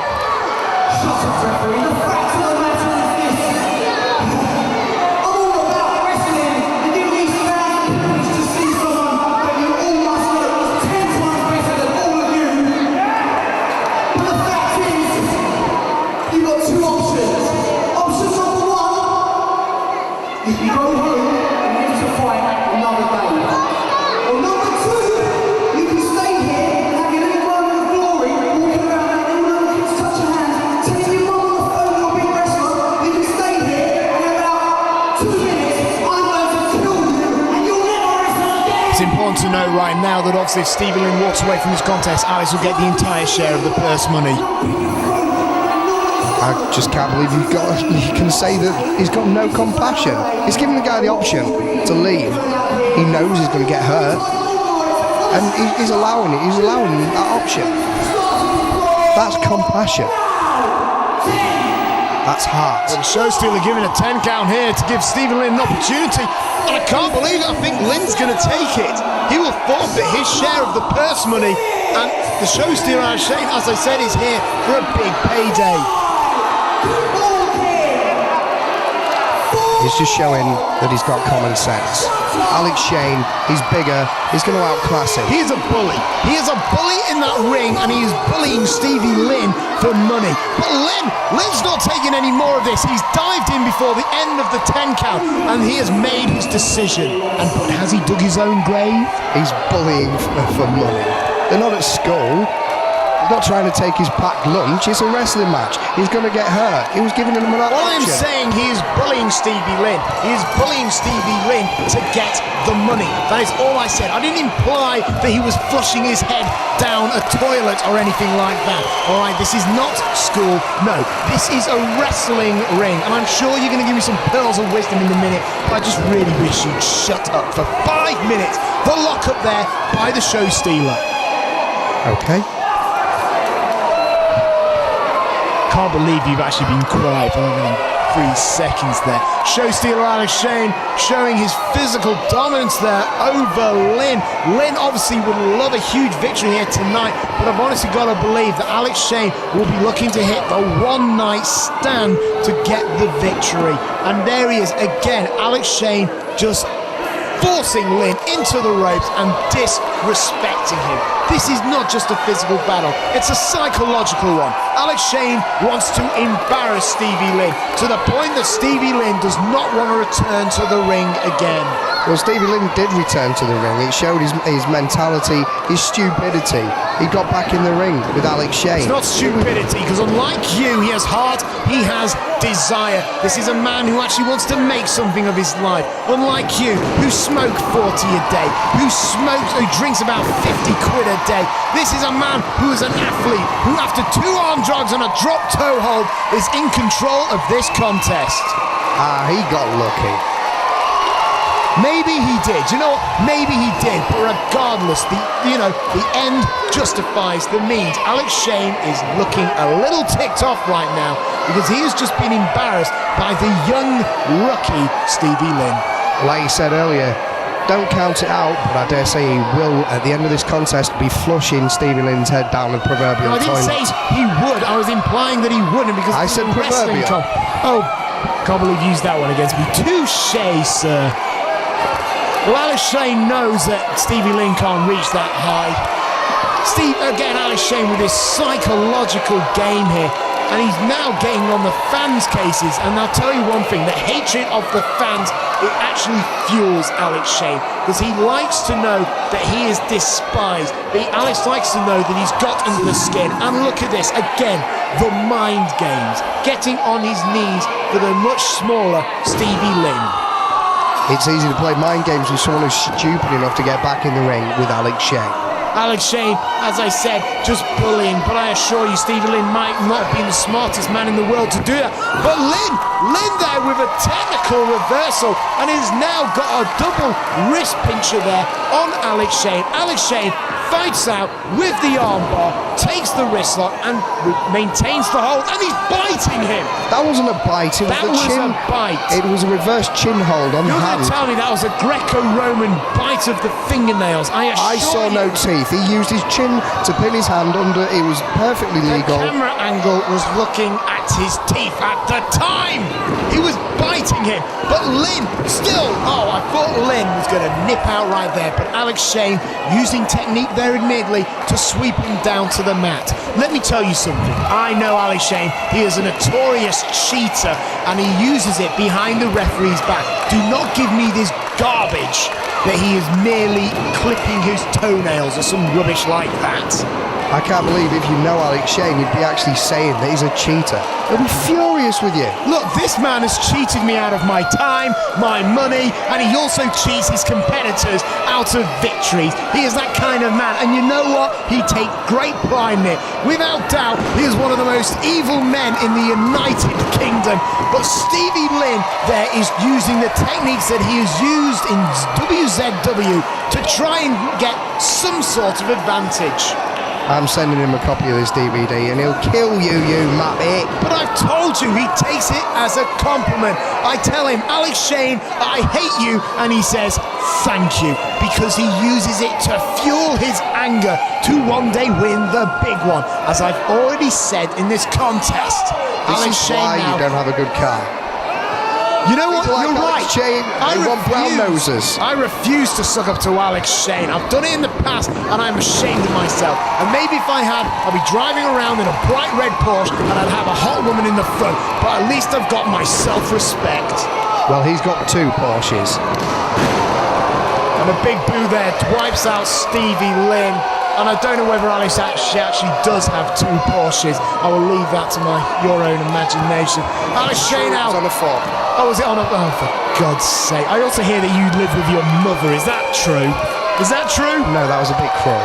Oh, I see. I'm sorry. But quite frankly, you deserved it. Alex Shane unceremoniously dumping Lynn to the outside. Again, the bullying, the psychology. It's clear. Alex Shane taking his sweet merry time, smoking his imaginary cigarette, wiping the imaginary sweat off his brow. But you've got to believe that maybe the fans are beginning to burrow just a little too deep under Alex Shane's skin.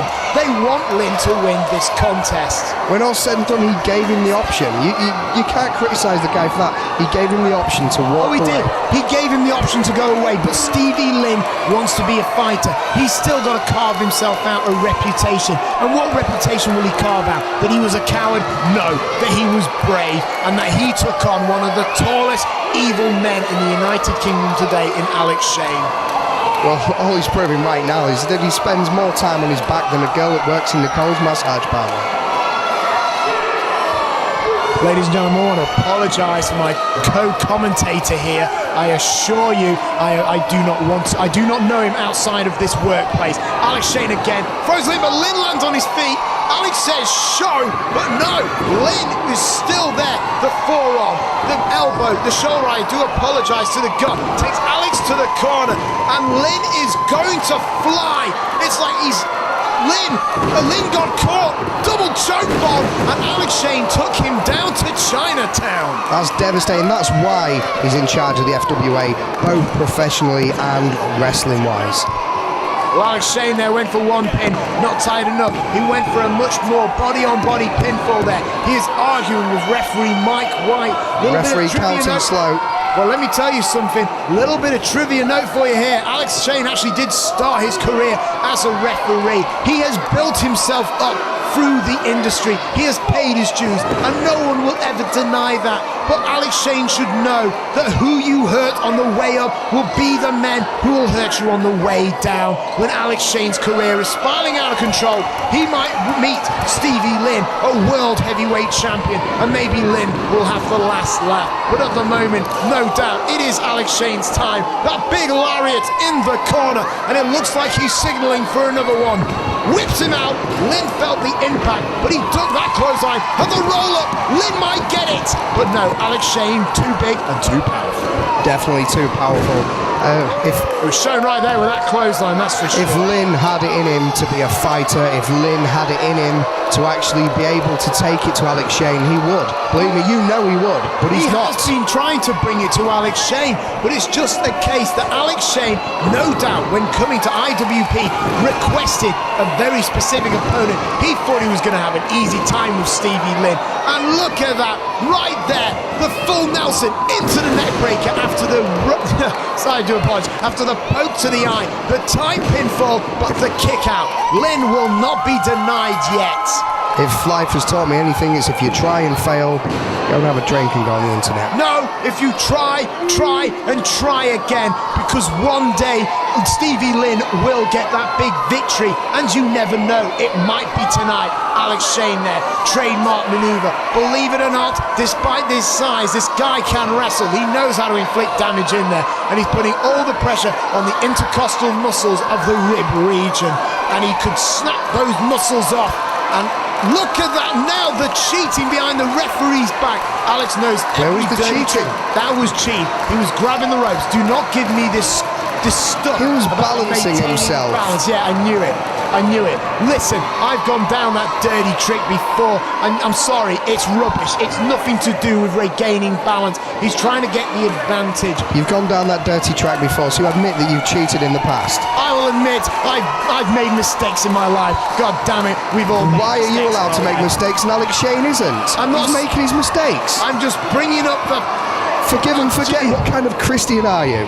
All logic is just escaping my small world in this commentary booth right now. I really wish I could shave your hair off and shove it down your throat. You make my life so difficult. About as difficult as Alex Shane is making the life of Stevie Lynn. He's going for that net breaker again, but Lynn, desperate to get the pinfall. Can he get it? Can he get it? Alex Shane is a big guy, but he's going down. Referee Mike White, no, was not a free. Alex Shane was able to roll out, and look at that, a knee to the gut and a very unceremonious and rather ugly looking lariat to the back of the head of Lynn. Ugly but effective. Alex Shane in total control of this match. Very rarely lost it. Stevie Lynn not putting on much of a battle here at all. Well, absolutely. Oh my lord, that's a new one from the bag of the show stealer, dropping him with a body slam setup, but just dropping the back of his head onto his knee. And Alex Shane is saying, that's it, I am washing my hands of this man. And he's setting up for the one night stand. He does the cutthroat gesture, but Lynn knows where he is, and Lynn knows if he's got to get out, he's got to get out now. Kick to the midsection. Lynn, couple of forearms there, another kick. Lynn a little confused as what to do. He goes off the ropes, and look at that, a throwback there, right there, and both men are down. Yes, Alex Shane's spasming a little in the ring, but he's going to come back. I'm pretty confident of that. Let's watch the replay here. Lynn, perhaps he's done his homework, or maybe it was just pure coincidental. Alex Shane has had surgery on his neck, and that's why you saw the spasming. That's the spasming he got ever since the old school hitman himself, Carl Kramer, dropped him on his head onto a steel chair. It took Alex Shane out for a year, and Alex Shane knows that Lynn was targeting that neck, and now he is angry. But Lynn, he's fighting out. Lynn could have it again off the ropes. He's going for something again. Drop kick to the ass of Shane, and it sends him spiraling to the outside. Shane's a big guy, and he doesn't want to be falling that far to the floor. He could be in trouble here, I have to agree with you. Well, no, one of the previous times he fell out of the ring, that's what assisted his spinal injury. And now Lynn, the dive, wipes out the show stealer, and both men are out. If Lynn wants to get that victory before his time, he's going to have to hit these desperate measures, these desperate maneuvers. Now, admittedly, these desperate maneuvers will leave you exposed like a page-free girl, and you'll either do a Jordan and be a hit, or you'll do a Milani and end up in high-risk purgatory. He's taking his high risk, but he's taking him on the outside, and of course you've got to go for a pinfall within the ring. All he's doing outside is giving Alex Shane more time to recover, and there we go. Alex Shane's back up, and he's raring to go. Call for the referee. No doubt that was illegal, but it didn't happen in the ring. Referee Mike White might not know how to call that, so he's going to let the contest go, because I'm sure the fans will be disappointed for the match to end via a disqualification. Tornado DDT! Lynn springboarded off that guardrail, grabbed the head of Shane and drove him down onto his own surgically repaired neck and spine. But all of this is academic because they are on the outside, and that's not where you can win the match. No, after all, the referee Mike White, as you can see right there, issuing a double count. And is this going to end up in a double count out? And if so, how disappointing. But both men are up. And now Lynn sends the show stealer back into the ring. Lynn sees me going for high risk again. Is he going to do a Jordan or a Milani? We're about to find out, ladies and gentlemen. It's hit or miss. It's high risk.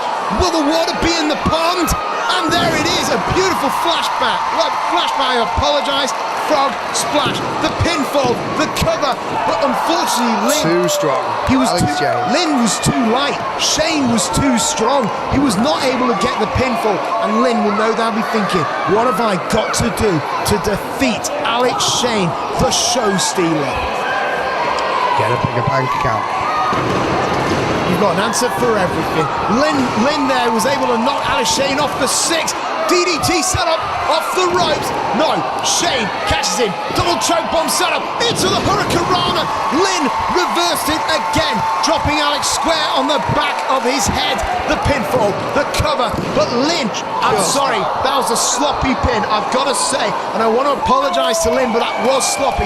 He needed to hook up the legs. He needed to get more body onto Alex Shane's body. I will admit that yes, I have never faced Alex Shane, and I don't ever think I ever will want to, but Lynn was not able to get the win there. Don't apologise to Lynn. All he needs to do is just do his research more, go on the internet, find out how to execute moves and pinfalls properly, and he'll be fine. I suppose you want him to hit the burning hammer in the future. And there we go, a Phoenix press, but it wasn't Classic meant mistake. to be. Classic mistake. You're right, he went to the pond once too often, and that's the one night stand, and the show stealer has stolen this show, because that's a free, and it was merely academic. The FWA victorious over WZW. Well, no doubt Alex Shane will collect his overinflated prize to appear on this show. I mean, it's such a shame Stevie Lynn was not able to make that reputation, and Alex Shane there is saying, I've just stolen the show and I've taken your money. I'm now going to get into one of my 2 Porsches and drive back to London. Yeah, I haven't seen a beatdown like that since Colin and Johnson. Alex Shane, though, feeling the effects of Lynn there. Let's watch the replay. One night stand, drops them square on the back of the head, onto the back. That wins you and it will knock you silly. Pin, and it's such a tight pin as well. Both legs pretty much. And he even had the tights there.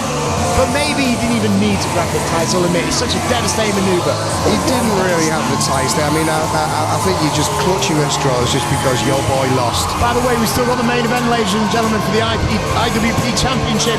Burchill, Zebra Kid, and Doug, the Anarchist Williams. However, up next, we're going to see the veteran Ricky Knight take on the Monk of Funk and the brother who kissed your mother. That's right, ladies and gentlemen, Dirk Feelgood, possibly one of the most one-sided contests tonight.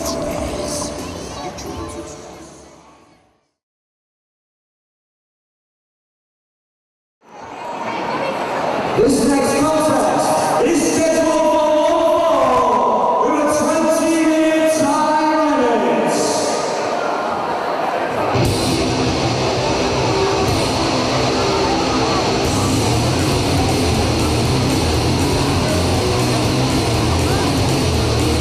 You know what's coming next. Ricky Knight. That's it, the one, the only, Rowdy Ricky Knight. This is the guy who owns the WAW promotion, which is based up in Norwich. And Rowdy Ricky Knight, I mean, similar to Alex Shane, he's obviously got his own intentions in front of anyone else's. He is here for a quick payday. He just thinks he's walking in here and defeating Dirk Feelgood. And that is his opponent tonight. The Monk of Funk, the brother who kissed your mother. And he is here for one reason and one reason only, to have fun. And is he going to have fun at the expense of Ricky Knight? What do you think, DJ? He's going to have no fun against Ricky Knight. The beauty of the IWP is it's allowing people to represent the various promotions in a positive light. And in Ricky Knight's way, it's going to be very positive.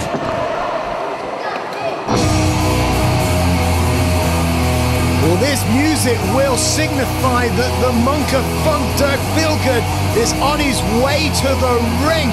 Ladies and gentlemen, if you've never seen Dirk Feelgood before, get ready, because here he comes. What? He looks confused. Well, he may look, I'll admit, he looks like a lollipop lady, but the fact of the matter is, he is the ultimate feel-good factor here in British wrestling, and he is here. I mean, look, he's a hit with the kids, he's a hit with the families, he is no doubt he's an entertainer at heart. Meanwhile, he's going against a guy who is all business and all aggression in the form of Ricky Knight. It's going to be an interesting clash of styles. Ricky Knight is not going to like this. He's a wrestler. He really, really likes wrestling. And he's not going to like the guy who thinks he's Mardi Gras coming to the ring right now. Well, admittedly, you've got one wearing serious attire, the other one's wearing luminous colours. One man comes to the ring all business, the other guy's wearing shades, a sporty-looking hairdo, and designer stubble. But let's see if all of this flash is going to bring victory for Dirk Feelgood. It's a mockery, that's what it is, it's a mockery. Well, it's not entertaining in the slightest. This isn't Norlins. This is a wrestling ring, and Ricky Knight's a wrestler.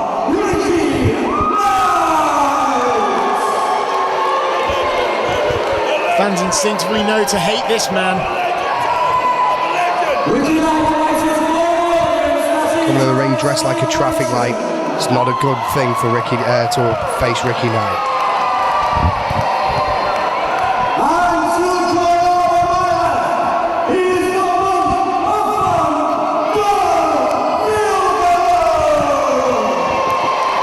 Feelgood here. Let's see if all these flash colours will be enough to disorientate Ricky Knight. Presented in full Feelgood colour, the original Mr. and Miss Your Sister, the monk of and the supreme ruler of everything that is pure. Ladies, don't be suspicious. I really am. It's delicious.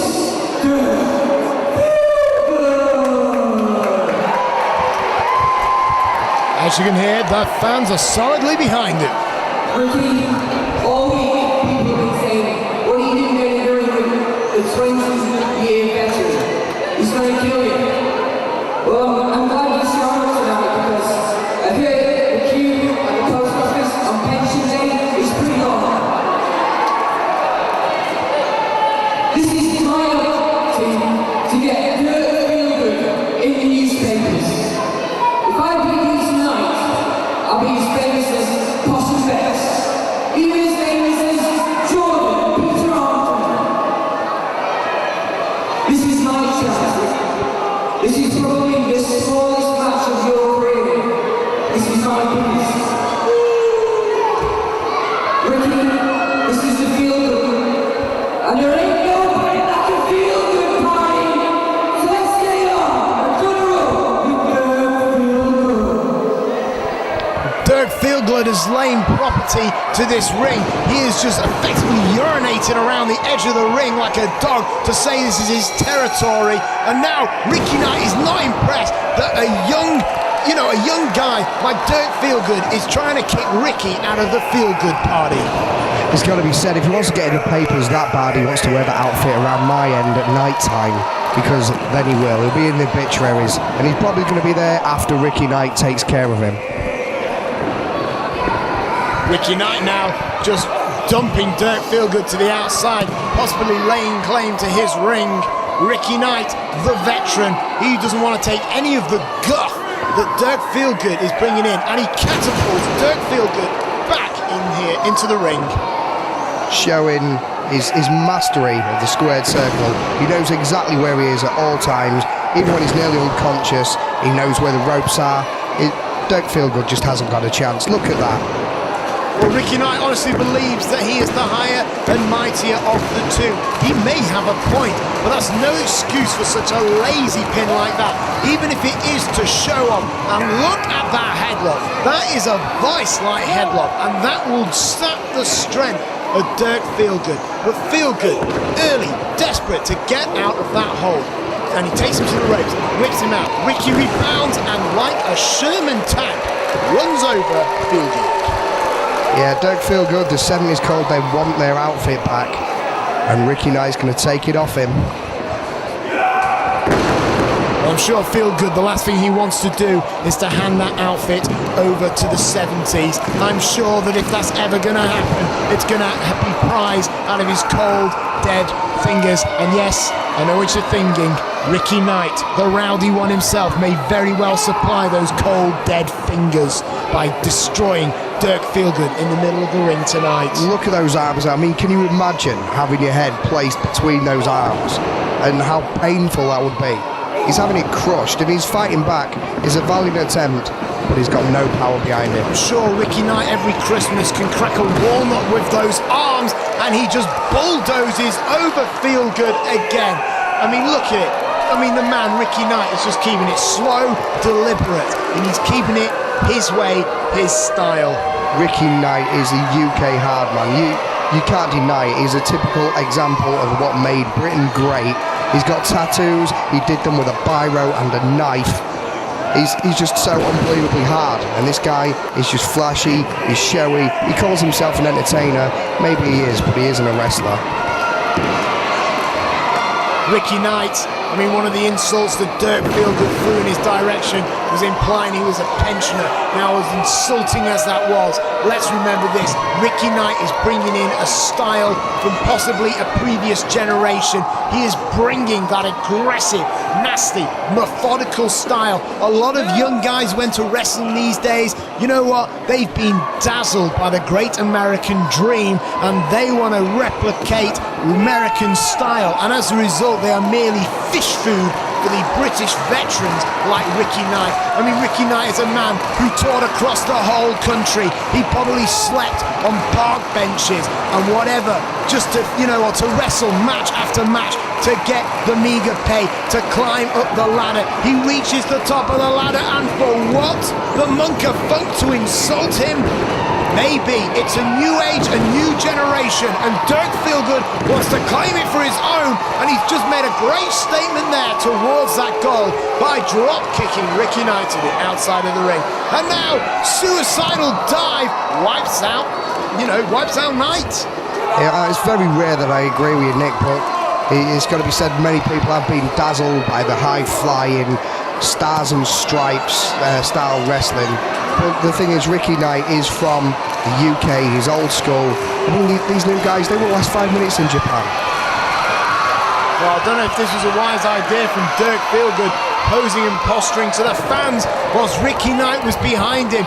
Never turn your back on your opponent. And I'm sure that is something that Dirk Feelgood has just learnt right there. And you know what? When Dirk Feelgood is the veteran, he'll never do that mistake again, I can assure you.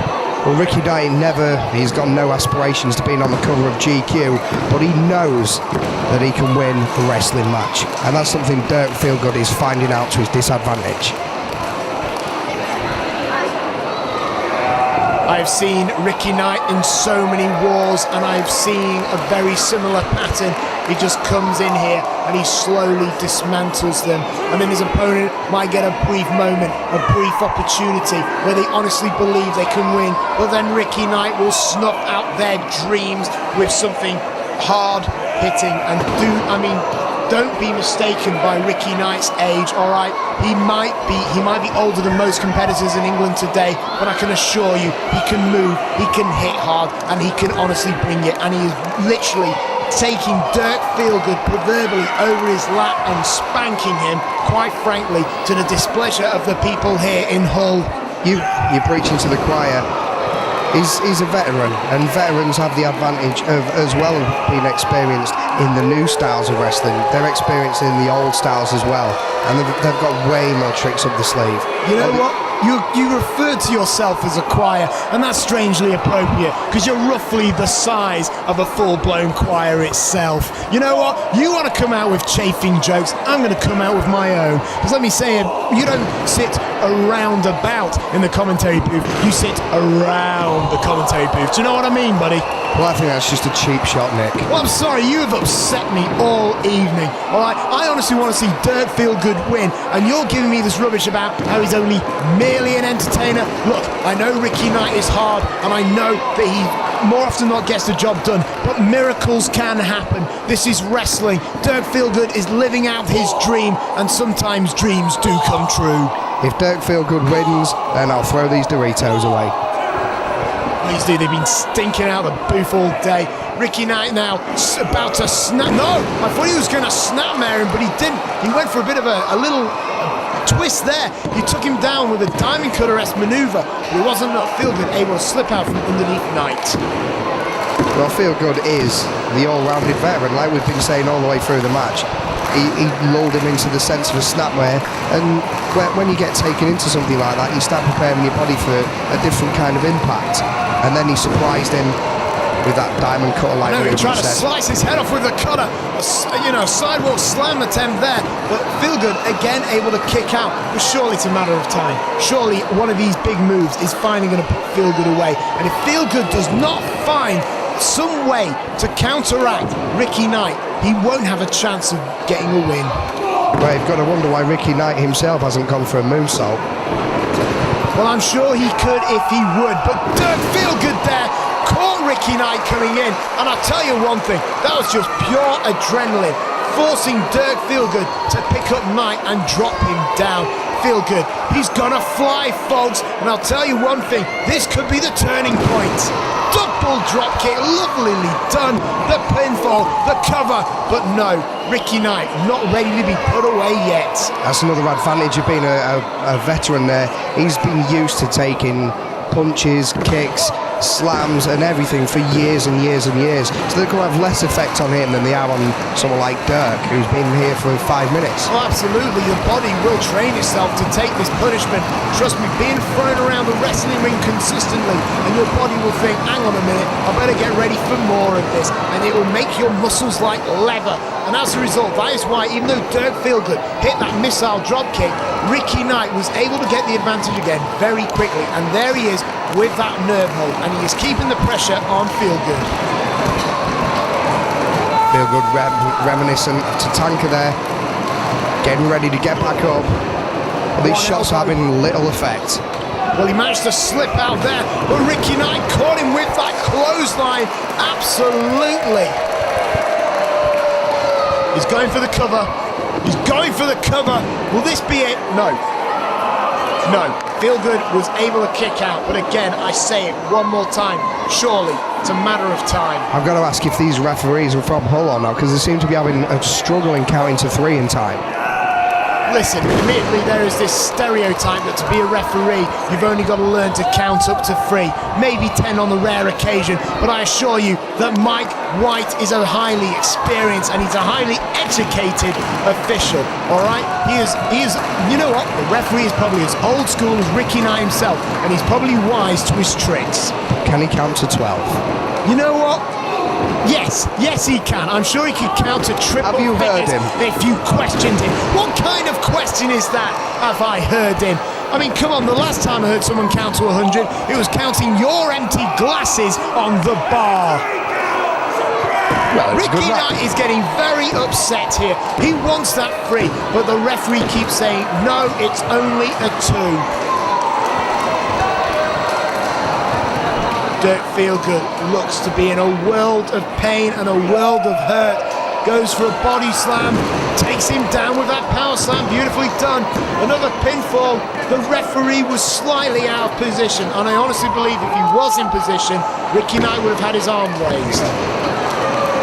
That's it. I think one of the things that's affecting Dirk quite badly is there's a mirror off camera, and he keeps seeing glimpses of his own costume, and it's taking him off his game plan. What, are you implying he's getting blinded by his own neon brilliance? I would call it brilliance. I just call it bad fashion sense. Look, he is a wrestler and he comes here with his own style and it works for Dirk Feelgood.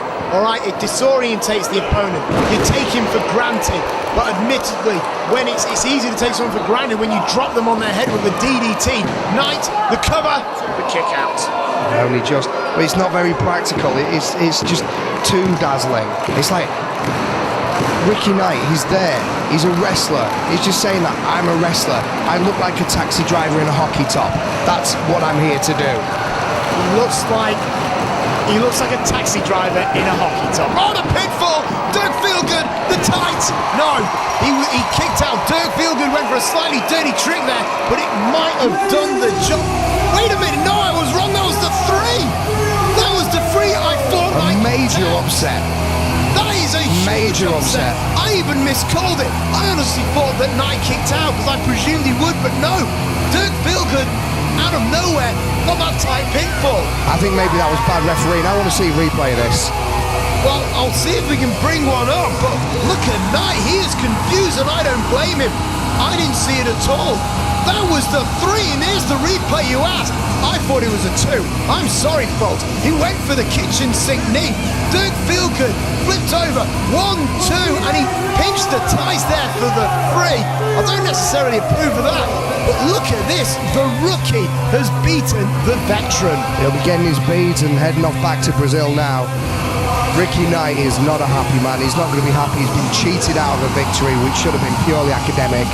He's going to get it back. You know what? Yes, he did cheat to get that victory, but I'll tell you one thing, it entertained the fans, and that's what Dirk Feelgood is all about. The fans feel good, I feel good, And I don't know about you, your face looks as ugly as sin, so I'm presuming you're miserable. Well, I don't like to see a superior wrestler get cheated out of victory. He's a Look at wrestler. this, we're seeing a little altercation here between the wrestler, Ricky Knight, and also the referee. But like I said, the referee made that 3 count, ladies and gentlemen.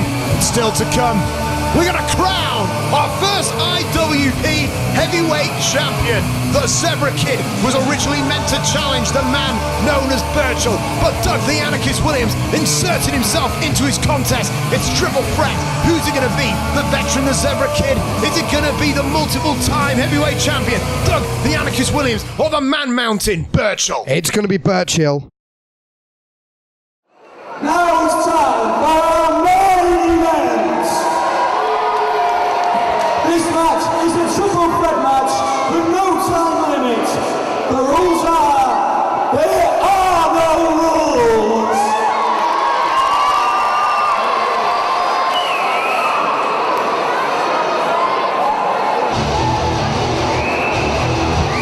Ladies and gentlemen, we are set. Doug the Anarchist Williams will be making his way down first.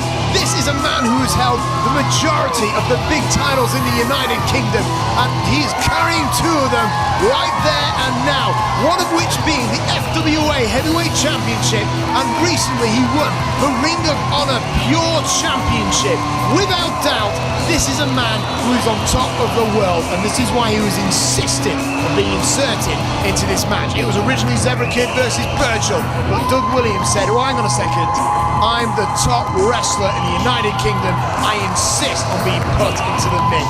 And you know what? He's going to challenge for the IWP title. The other 2 men, Zebra Kid, Burchill, also won that prize. Got to fancy his chances as well. Burchill is a dominating, rising force in the UK, but Doug the Anarchist Williams, as well as having the veteran capabilities, he's also pretty fresh-faced. He's the poster child for many an independent promotion. You've got to respect his achievements.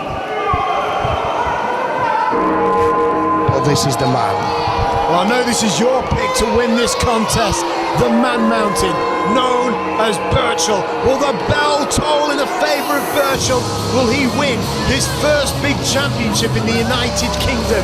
You see, admittedly, Burchill, as dominating and as scary as he is, most of his opponents have been, I don't want to seem rude or disrespectful, but most of his opponents have been lesser competitors in the United Kingdom. Some have argued that they wanted to protect the essence of Burchill. They didn't want him losing to bigger names, but now he's being thrown straight from the frying pan and into the fire, because he's not only going against one big UK name, he's going against 2.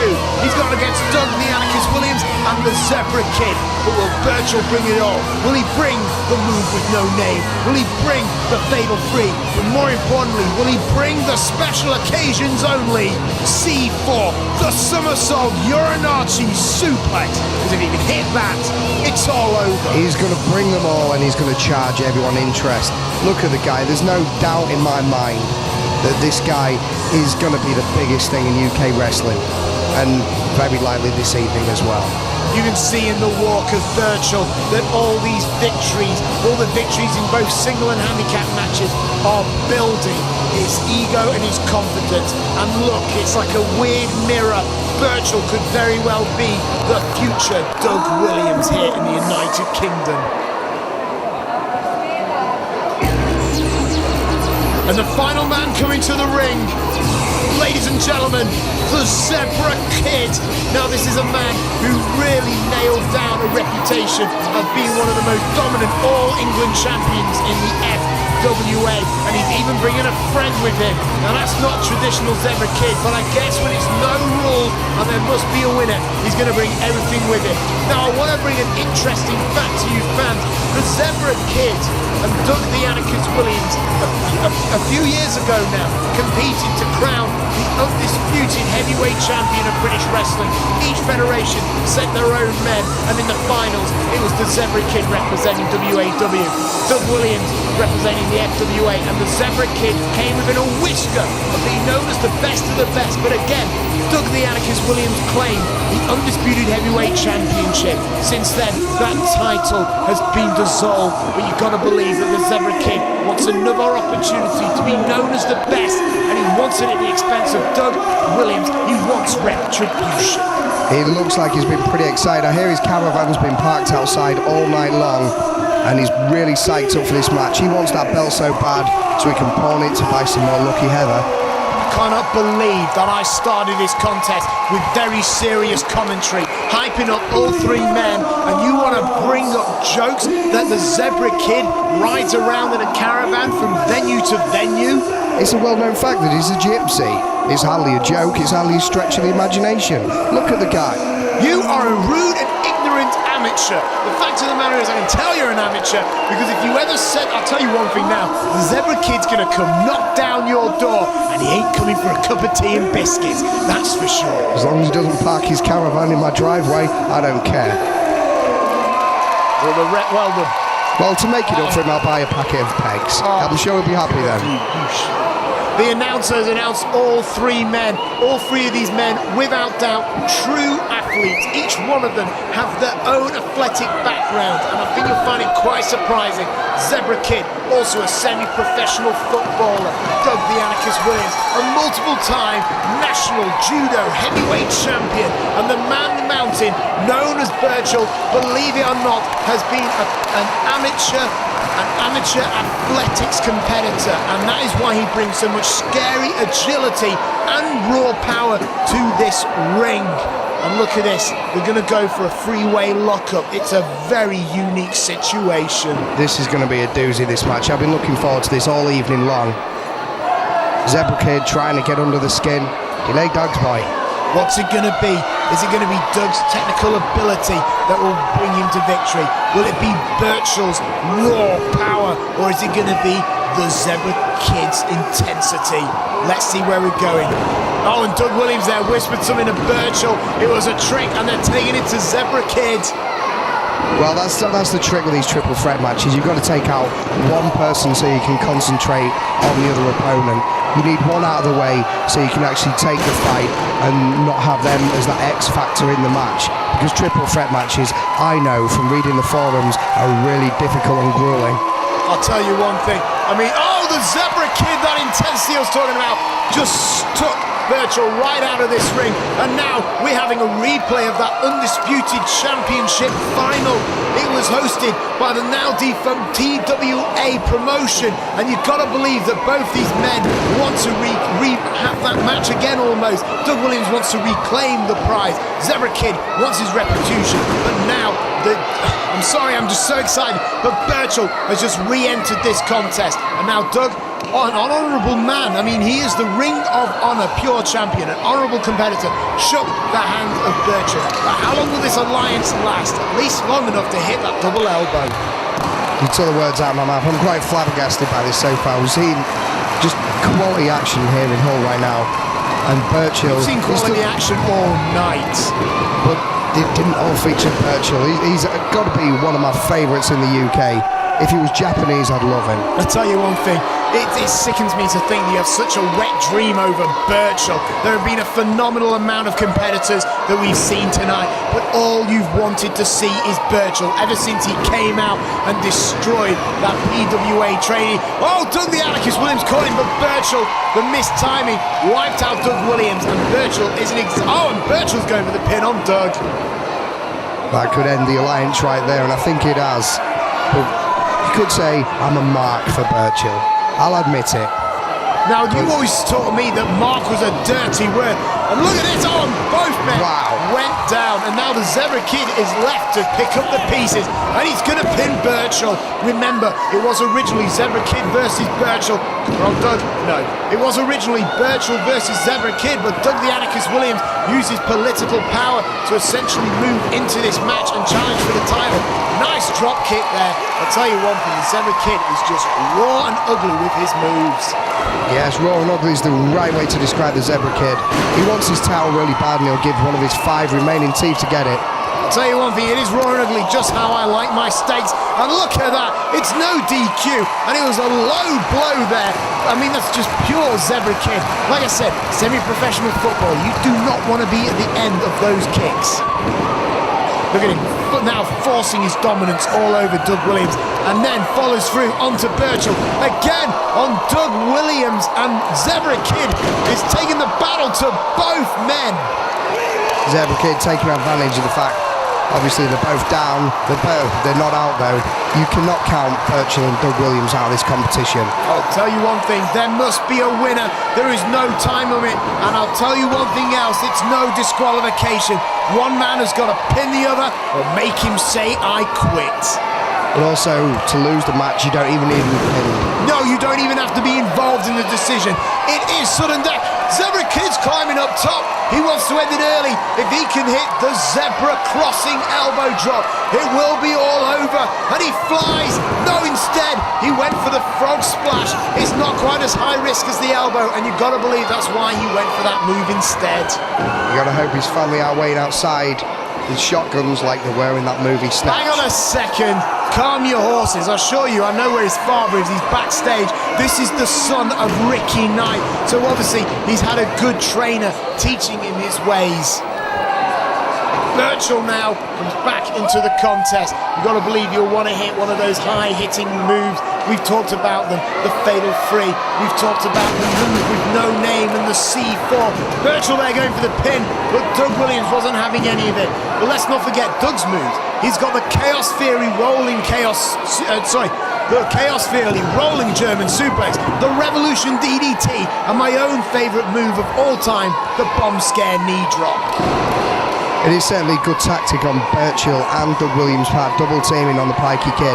They're going to take him out of this match, and then they're going to go at it full throttle. You know what? I hope you get fined for your mouth. But just leave the competitors alone, because I assure you they will not be happy when they finally hear what you have to say. Devastating. And now, excuse the pun, but Burchill is giving Zebra Kid a little bit of stick. And now Doug Williams from behind with that reverse chin lock, and it is on tight, and you've got to believe that the damage has been done to both men, and Doug will pick up the pieces of the jigsaw and finally solve the puzzle and take the IWP Heavyweight Championship. I can't see a way that Burchill's going to get pinned in this match. He's just too powerful, and hitting him in the head like Doug Williams just did, it barely affected him at all. His head is pure muscle. I'll tell you what, you know what, you might quite be right, but let me tell you something, I've never seen a man pin Burchill, but we could see it here tonight. The Zebra Kid took both men to the outside, and the Zebra Kid stands tall and proud and could possibly be the man to finally be, he's going to finally win a big one, the IWP Heavyweight Championship.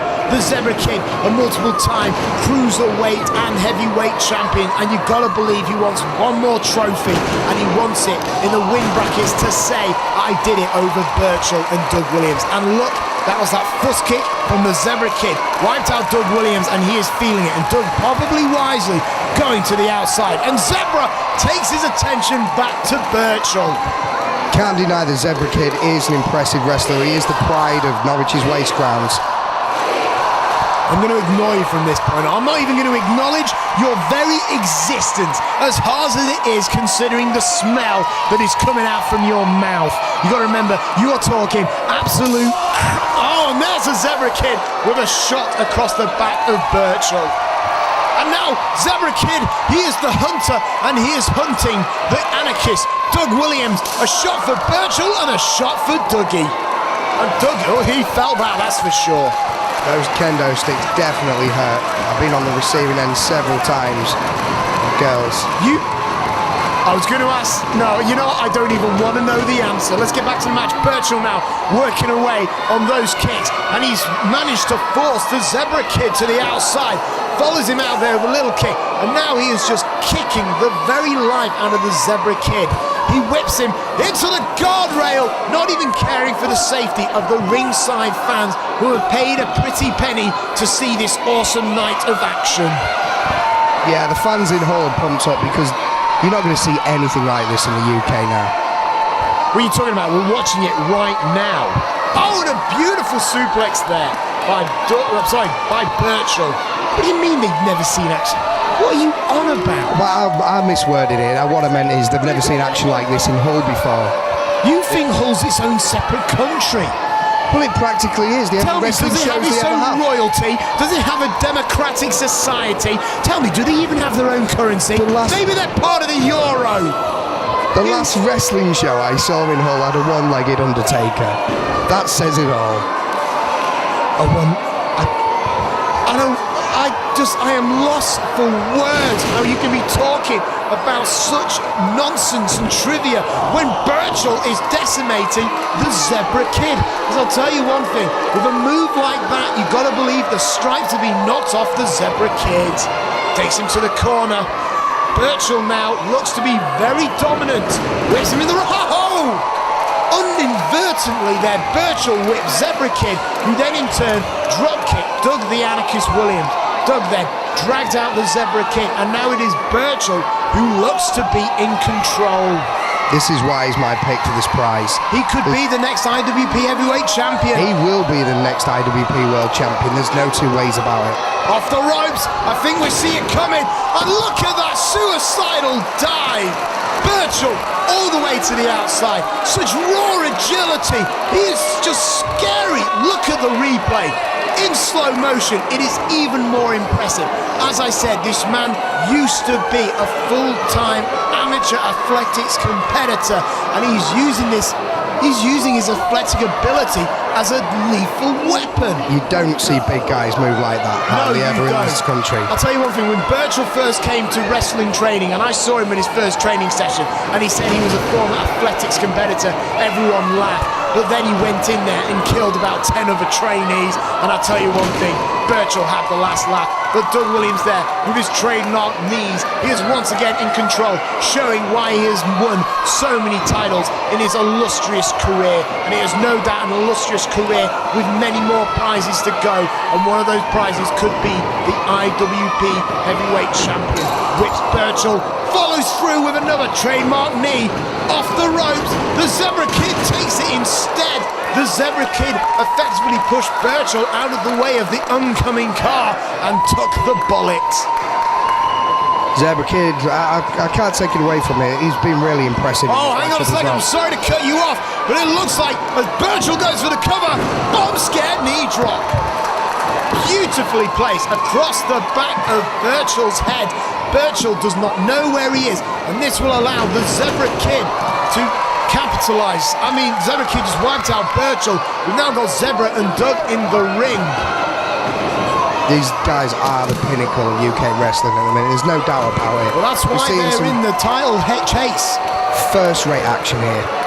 We're looking here at the current FWA Heavyweight Champion and the current Ring of Honor Pure Champion. We're looking at a former WAW Cruiser and Heavyweight Champion. And now we're also looking at Burchill, the man who everyone has picked to be, the next big thing in the United Kingdom.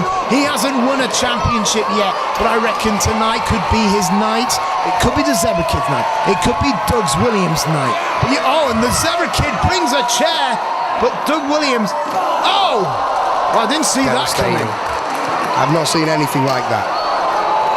Well, Burchill now just using the brutal chairs there, and he gets himself a trash can onto the back of Doug Williams. It's actually a dustbin. I apologise, you're quite right, we are British, I've just been brainwashed, I guess.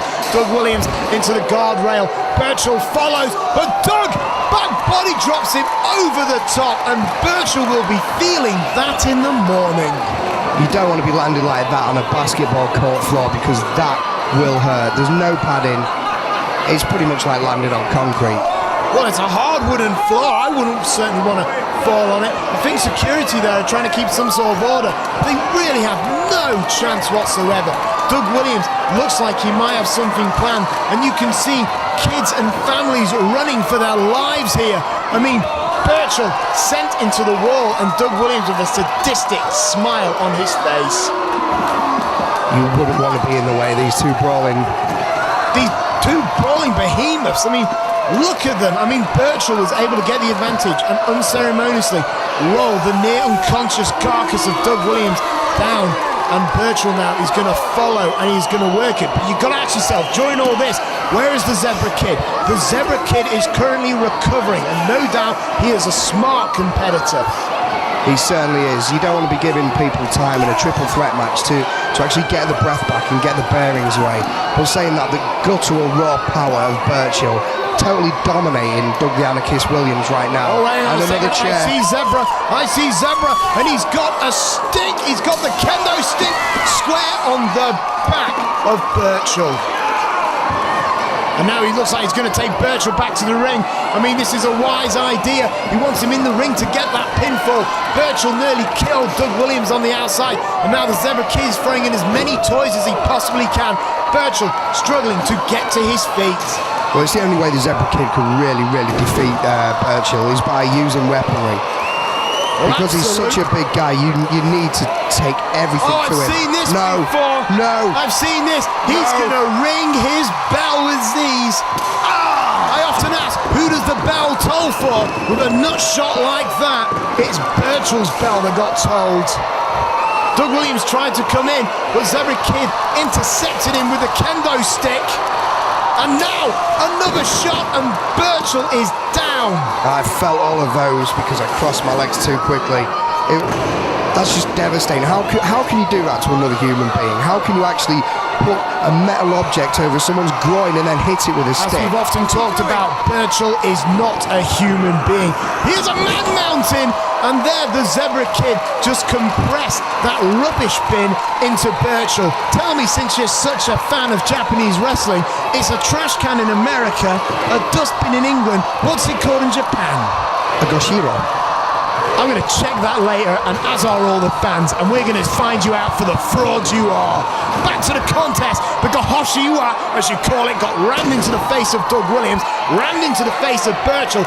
Doug's went up top. He tried to go high flying, but he was exposed to that dustbin, and now the Zebra Kid again in control. And when he's got the kendo stick, it looks like, if this was cricket, it looks like he's going for a 6. That's one happy pikey there. He's got the other two on the ropes, and he's got the stick. No! Doug Williams. Well, Burchill certainly felt that, and now Doug the Anarchist Williams off the ropes, and he's using that play to assist a knee drop, and that will just, it was square on the temple of the Zebra Kid. And now it looks like Doug Williams is trying to force that kendo stick into the throat. And now Doug Williams just using that weapon and even terrifying the ref out of the ring. This is the advantage Doug Williams got. He's been in this situation many times before. He, like you said, he's the Ring of Honor champion. He's the FWA champion. Ring of Honor pure champion. I don't want to get sued on my first day of IWP. For tight fisherman there, but a kick out. Sorry, you were bringing up a point. Yeah, he's a veteran. I'm legally covering your ass here. I hope you appreciate this. Well, I do appreciate it. Oh wait, Chaos Theory, but Burchill's caught him instead. Oh my lord! Back of the net for Burchill, double German suplex. How much strength does it take just to do that to one man, let alone two? Oh my lord, did you see the height that the Zebra Kid reached before he landed on the back of his neck? That was sickening. I would have thought that Doug Williams would actually have a disadvantage of sorts in these triple threat match. He's much used to British single one-on-ones and Ring of Honor pure title one-on-one. And now the Zebra Kid, he's going for the Zebra crossing. He flies, he lands. He lands, that's it. The title is won. Zebra Kid is your new champion. No, but no. Burchill denied it. You can't leave Burchill alone for more than 30 seconds. Oh, Burchill, wow. Standing shooting star press, the tight cover, but Doug Williams there intercepted. Let me put it this way, if this was a credit card application, he most certainly got denied because he's in the red.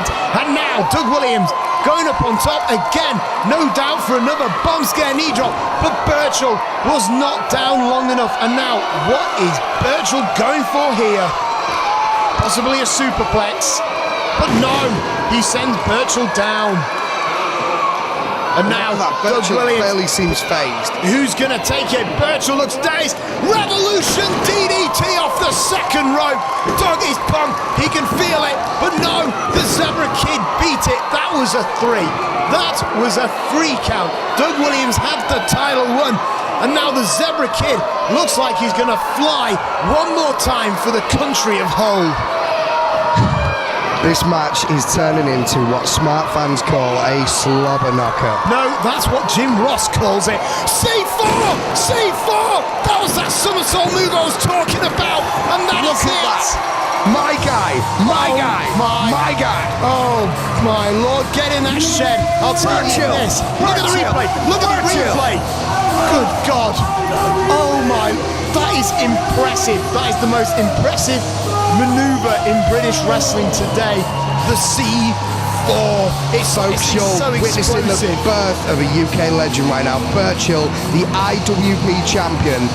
Well, he's just claimed his first big title. But wait, there's other kids talking. We better listen.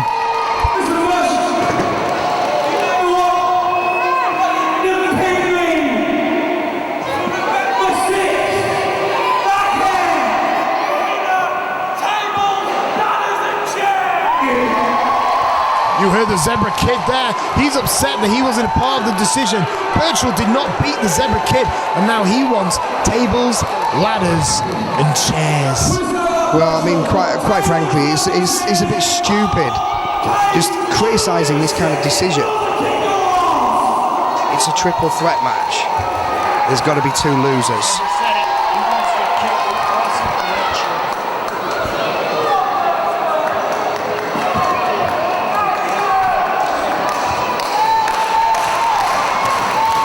Tense.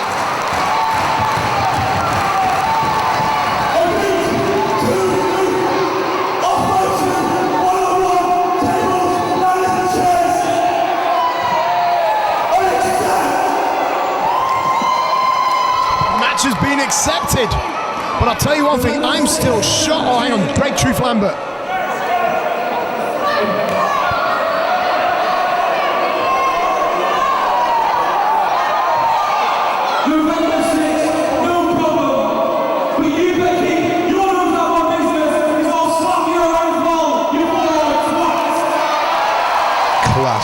Threatening the manager.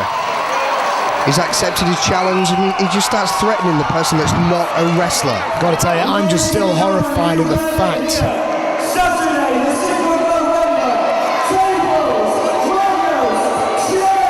Well, that's the date, be there, but I'm just still horrified at the fact that all the planets aligned and your prediction came right. Well, you know what? You've given me about 3 hours roughly of incorrect information and just basically been playing rubbish. But you actually failed. You finalised it with being correct. Burchill, your pick, finally won the big title. He won the IWP Heavyweight Championship. And now the burden of carrying the company is on his rather scary broad shoulders. And they certainly look like they could hold it all. This guy, what a future, what a guy. He's huge. IWP. Ladies and gentlemen, it's been a phenomenal evening. Good night and God bless.